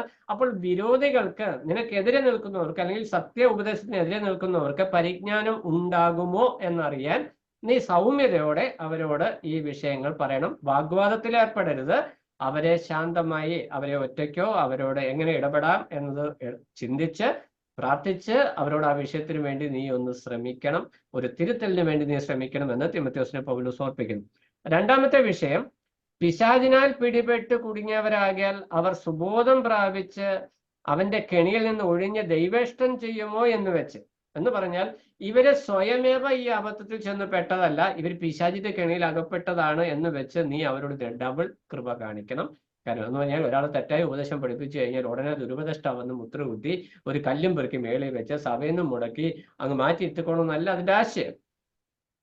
ഇവനിൽ ഈ തെറ്റായ ഉപദേശം കുത്തിവെച്ചത് പിശാചിന്റെ കെണിയാണെന്ന് മനസ്സിലാക്കി ഇവനെ സത്യ ഉപദേശം സൗമ്യതയോടെ പറഞ്ഞു കൊടുക്കുവാനായിട്ടുള്ള ഒരു ശ്രമം പൗലോസിന്റെ തിമോഥെയോസിന്റെ ജീവിതത്തിൽ ഉണ്ടാകണം. ലാസ്റ്റ് വാക്യത്തിൽ നമ്മൾ വായിക്കുന്നത് എങ്ങനെയാ? അവരെ സൗമ്യതയോടെ പഠിപ്പിക്കേണ്ടതുമാകുന്നു. എന്താ സൗമ്യതയോടെ പഠിപ്പിക്കേണ്ടത്? അവർ ഒന്നിങ്ങോട്ട് വരുമ്പോൾ നമ്മൾ നാലങ്ങോട്ട് പറഞ്ഞാൽ ഒന്നും അവരുടെ ഉള്ളിൽ പോകത്തില്ല. അവർ പറയുന്ന കാര്യങ്ങളെ നമ്മൾ കേട്ടതിന് ശേഷം അത് വചനപ്രകാരം എന്ന് പറഞ്ഞാൽ അവരുടെ കോഴ്സ്, അവരുടെ കാരണം, അവരുടെ ന്യായങ്ങളെ നമ്മൾ കേട്ടതിന് ശേഷം ആ വിഷയങ്ങളെ വചന വെളിച്ചത്തിൽ പഠിച്ച് വ്യക്തമായ നിലയിൽ അതിനുള്ള മറുപടി കണ്ടെത്തി ശാന്തമായി അവരെ ആ വിഷയങ്ങൾ, വചനം ഇന്നതാണ് പറയുന്നത് ഇന്നതല്ല എന്ന് പറയുമ്പോൾ അവര് പറയും ഇന്ന അച്ഛൻ ഇന്നതാ പഠിപ്പിച്ചത്, അല്ലെ ഇന്ന ഗ്രന്ഥകാരൻ ഇന്നതാ പഠിപ്പിച്ചതെന്ന് പറയുമ്പോൾ ഗ്രന്ഥമല്ല വചനമാണ് നമുക്ക് മുഖ്യം എന്ന വിഷയത്തിലേക്ക് അവരെ ഡയറക്റ്റ് ചെയ്യുവാനായിട്ടുള്ള കൃപ ശുശ്രൂഷകനുണ്ടാകും.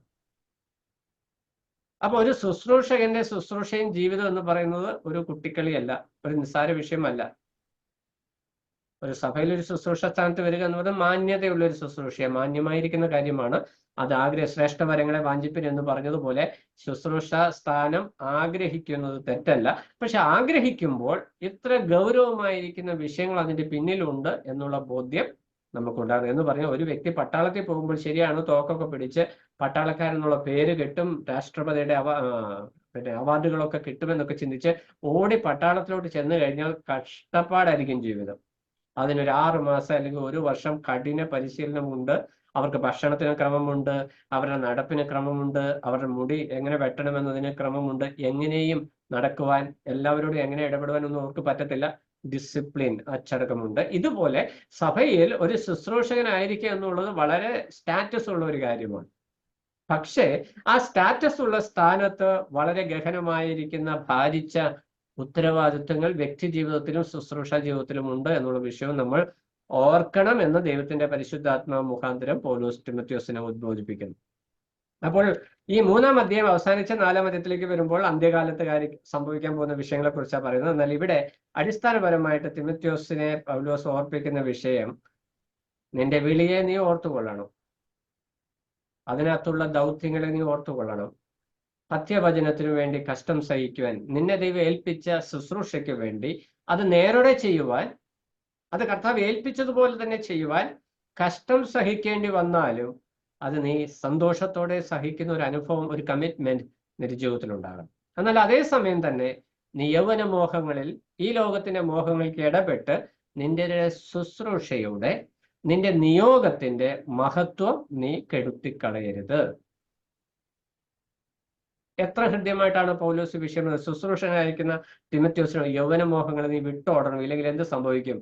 കർത്താവിന് വേണ്ടി തിരഞ്ഞെടുക്കപ്പെട്ട മാനപാത്രമായിരിക്കുന്ന നീ ഒരു ഹീനപാത്രമായി ഉപയോഗിക്കപ്പെടുന്നത് കാണേണ്ടി വരും. മാനപാത്രമായി തിരഞ്ഞെടുക്കപ്പെട്ട ഒരു വ്യക്തി ഹീനപാത്രമായി പരിവർത്തനം ചെയ്യപ്പെടുമ്പോൾ അത് ദൈവത്തിന് മഹത്വമല്ല. സഭാ ശുശ്രൂഷകന്മാർ ഈ വിഷയം പ്രത്യേകം ശ്രദ്ധിക്കണമെന്ന് ദൈവത്തിന്റെ ആത്മാവ് ഓർപ്പിക്കുന്നു. അതുകൊണ്ട് നമ്മുടെ വിശ്വാസ ജീവിതത്തിൽ ശുശ്രൂഷകന്മാരും വിശ്വാസികളും ഒരുപോലെ, ദൈവം നമ്മളെ ഓരോരോ പാത്രങ്ങളായി, മാനപാത്രങ്ങളായിട്ടാണ് സഭയിലാക്കിയിരിക്കുന്നത്. ശുശ്രൂഷകന്മാരെ പ്രത്യേകിച്ചും അവർ ഡബിൾ കെയർ കൊടുക്കണം. വിശ്വാസികളും അതിൽ നിന്ന് എക്സ്ക്യൂസ് ഉള്ളവരല്ല, അവരും വളരെ ശ്രദ്ധ കൊടുക്കേണ്ട ഒരു വിഷയമാണ്. തങ്ങളുടെ പാത്രത്തെ വിശുദ്ധിയിൽ സൂക്ഷിക്കുക, അല്ലെങ്കിൽ തന്നെ താൻ വിശുദ്ധിയിൽ സൂക്ഷിക്കുക, തന്നെ താൻ മാതൃകയായി സൂക്ഷിക്കുക, സാക്ഷ്യത്തോടെ സൂക്ഷിക്കുക എന്നുള്ള വിഷയം. ഇല്ലെങ്കിൽ എന്ത് സംഭവിക്കും? കർത്താവിന് മാനം വരുത്തുന്നതിന് പകരം എന്ത് സംഭവം? ഉടമസ്ഥന് ഉപയോഗവുമായി നല്ല വേലയ്ക്ക്. ഈ ഹീനത വന്നു കഴിഞ്ഞാലോ ഉടമസ്ഥന് ഉപയോഗിക്കാൻ പറ്റില്ല എന്നതിന്റെ ആശയം നമുക്ക് വളരെ വ്യക്തമായിട്ട് അറിയാം. വളരെ ശുശ്രൂഷയിൽ ശോഭിച്ചു നിൽക്കുന്ന വ്യക്തികളുടെ ജീവിതത്തിൽ അയോഗ്യതകൾ, മലിനതകൾ കടന്നു വന്നു കഴിഞ്ഞാൽ നിമിഷ നേരം കൊണ്ട് അവരാ ശുശ്രൂഷ സ്ഥാനത്ത് നിന്ന് അപ്രത്യക്ഷരാകുന്നത് നമുക്ക് ഇന്നും കാണാൻ പറ്റുന്ന ഒരു വിഷയമാണ്. അപ്പൊ കർത്താവ് നമ്മളെ കുറിച്ച് ആഗ്രഹിക്കുന്നത് കർത്താവിന് വേണ്ടി ഉപയോഗിക്കപ്പെടാവുന്ന മാനപാത്രങ്ങളായി നമ്മളെ തന്നെ സൂക്ഷിക്കണം. അത് ശുശ്രൂഷകന്മാരും സൂക്ഷിക്കണം, വിശ്വാസികളും സൂക്ഷിക്കണം. ഈ മാനപാത്രമായിട്ടിരുന്നാൽ മാത്രമേ അതിനകത്തോട്ട് ഈ വചനം അല്ലെങ്കിൽ ദൈവാത്മാവിന്റെ പ്രവർത്തനം നടക്കത്തുള്ളൂ. രാഗമോഹങ്ങൾ, ജഡത്തിന്റെ ഇഷ്ടങ്ങൾ, ഈ ലോകത്തിലെ രാഗമോഹങ്ങളും ജഡമോഹം, കൺമോഹം, ജീവനത്തിന്റെ പ്രതാപം എല്ലാം കൂടെ വന്ന് ഈ പാത്രത്തിൽ തിങ്ങിക്കഴിഞ്ഞാൽ ദൈവത്തിന്റെ പരിശുദ്ധാത്മാവിന് അതിൽ പ്രവർത്തിക്കാൻ പറ്റത്തില്ല.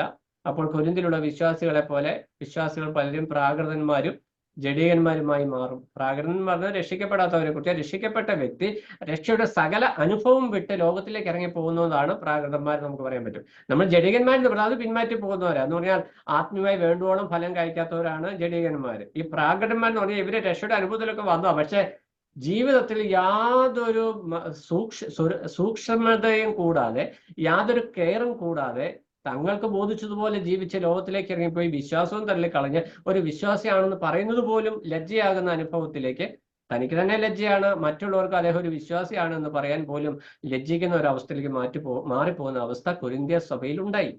അതുകൊണ്ടാണ് വളരെ കർശനമായ നിലയിൽ ആ ലേഖനത്തിൽ പൗലോസ് അപ്പോസ്തലൻ ദൈവാത്മാവ് ഈ വിഷയങ്ങളെ കൈകാര്യം ചെയ്തത്. തിമത്യോസിന് ഈ വിഷയം പറഞ്ഞു കൊടുക്കുമ്പോൾ തിമത്യോസിനോടും പറയുന്ന വിഷയം, സഭാ ശുശ്രൂഷകന്മാരെ നിയമിക്കുവാനായിട്ട് നീ ഒരു ശുശ്രൂഷകനായിട്ട് ചെല്ലുമ്പോൾ നിന്റെ ജീവിതം അവർക്ക് മുമ്പിൽ മാന്യതയുള്ളതായിരിക്കണം. നിന്റെ ശുശ്രൂഷ മാനിക്കപ്പെടണമെങ്കിൽ നിന്റെ പാത്രം, അതായത് നിന്റെ ജീവിതം, നിന്റെ കയ്യിലുള്ള നിയോഗം അത് മാന്യതയിൽ സൂക്ഷിക്കപ്പെടുന്നതായിരിക്കണം.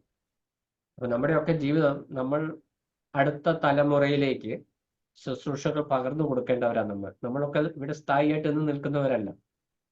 അടുത്ത തലമുറയിലേക്ക് നമ്മൾ ഈ ദീപസ്തംഭം കൊടുത്തു പോകേണ്ടവരാ. കൊടുക്കുമ്പോൾ, ഇത് പകർന്നു കൊടുക്കുമ്പോൾ നമ്മുടെ ജീവിതത്തിൽ ഈ മാന്യത മാനപാത്രങ്ങളായി കർത്താവിന് ഉപയോഗിക്കപ്പെടുന്ന പാത്രങ്ങളായി ആയിട്ട് നാം ആയിരിക്കുന്നില്ലെങ്കിൽ പകർന്നു കൊടുക്കുന്നതും വിപരീതമായിരിക്കുന്ന വിഷയങ്ങളായിരിക്കും എന്ന് ദൈവത്തിന്റെ ആത്മാവ് ഓർപ്പിക്കുന്നു. അങ്ങനെ ആകാതിരിക്കുവാൻ നമുക്ക് നമ്മെ തന്നെ സൂക്ഷിക്കാം. ദൈവത്തിന്റെ ആത്മാവ് നമ്മളെ സഹായിക്കട്ടെ. നമ്മളെ കർത്താവ് ഏൽപ്പിച്ച ശുശ്രൂഷയും കർത്താവ് നമുക്ക് തന്നിരിക്കുന്ന സ്ഥാനവും കർത്താവിന് പ്രയോജനപ്പെടുവാനായിട്ട്, കർത്താവിന് ഉപയോഗിക്കുവാനായിട്ടാണ് പാത്രങ്ങളാക്കി നമ്മളെ കർത്താവ് തീർത്തിരിക്കുന്നു എന്നുള്ള ബോധ്യവും നമ്മുടെ ഹൃദയത്തിൽ നിന്ന് വിട്ടുപോകാതെ നമ്മളെ തന്നെ അതിൽ ജാഗ്രതയോടെ സൂക്ഷിക്കുവാനായിട്ട് ദൈവം നമ്മളെ സഹായിക്കട്ടെ. മലിനതകൾ ഏതെങ്കിലും നിലയിൽ ഈ പാത്രത്തിനുള്ളിൽ കടന്നുകൂടിയിട്ടുണ്ടെങ്കിൽ, മലിനതകൾ ഈ പാത്രത്തിൽ നിറഞ്ഞു പൊന്തിയിട്ടുണ്ടെങ്കിൽ, ഇന്ന് രാത്രികാലം ഉറങ്ങുന്നതിന് മുമ്പ് അതിനെ ഒന്ന് പ്യൂരിഫൈ ചെയ്ത് ശുദ്ധീകരിച്ച് കർത്താവെ പരിശുദ്ധാത്മാവിന്റെ ഏറ്റവും ഇണങ്ങിയ ആ ഒരു പാത്രമായി, മാനപാത്രമായി എന്നെ രൂപാന്തരപ്പെടുത്തണമെന്ന് പറഞ്ഞ് വിധേയപ്പെടുത്തി മുന്നോട്ട് ജീവിക്കുവാൻ, മുന്നേറുവാൻ കർത്താവ് നമ്മളെ സഹായിക്കട്ടെ. ദൈവനാമം മഹത്വപ്പെടുമാറാകട്ടെ.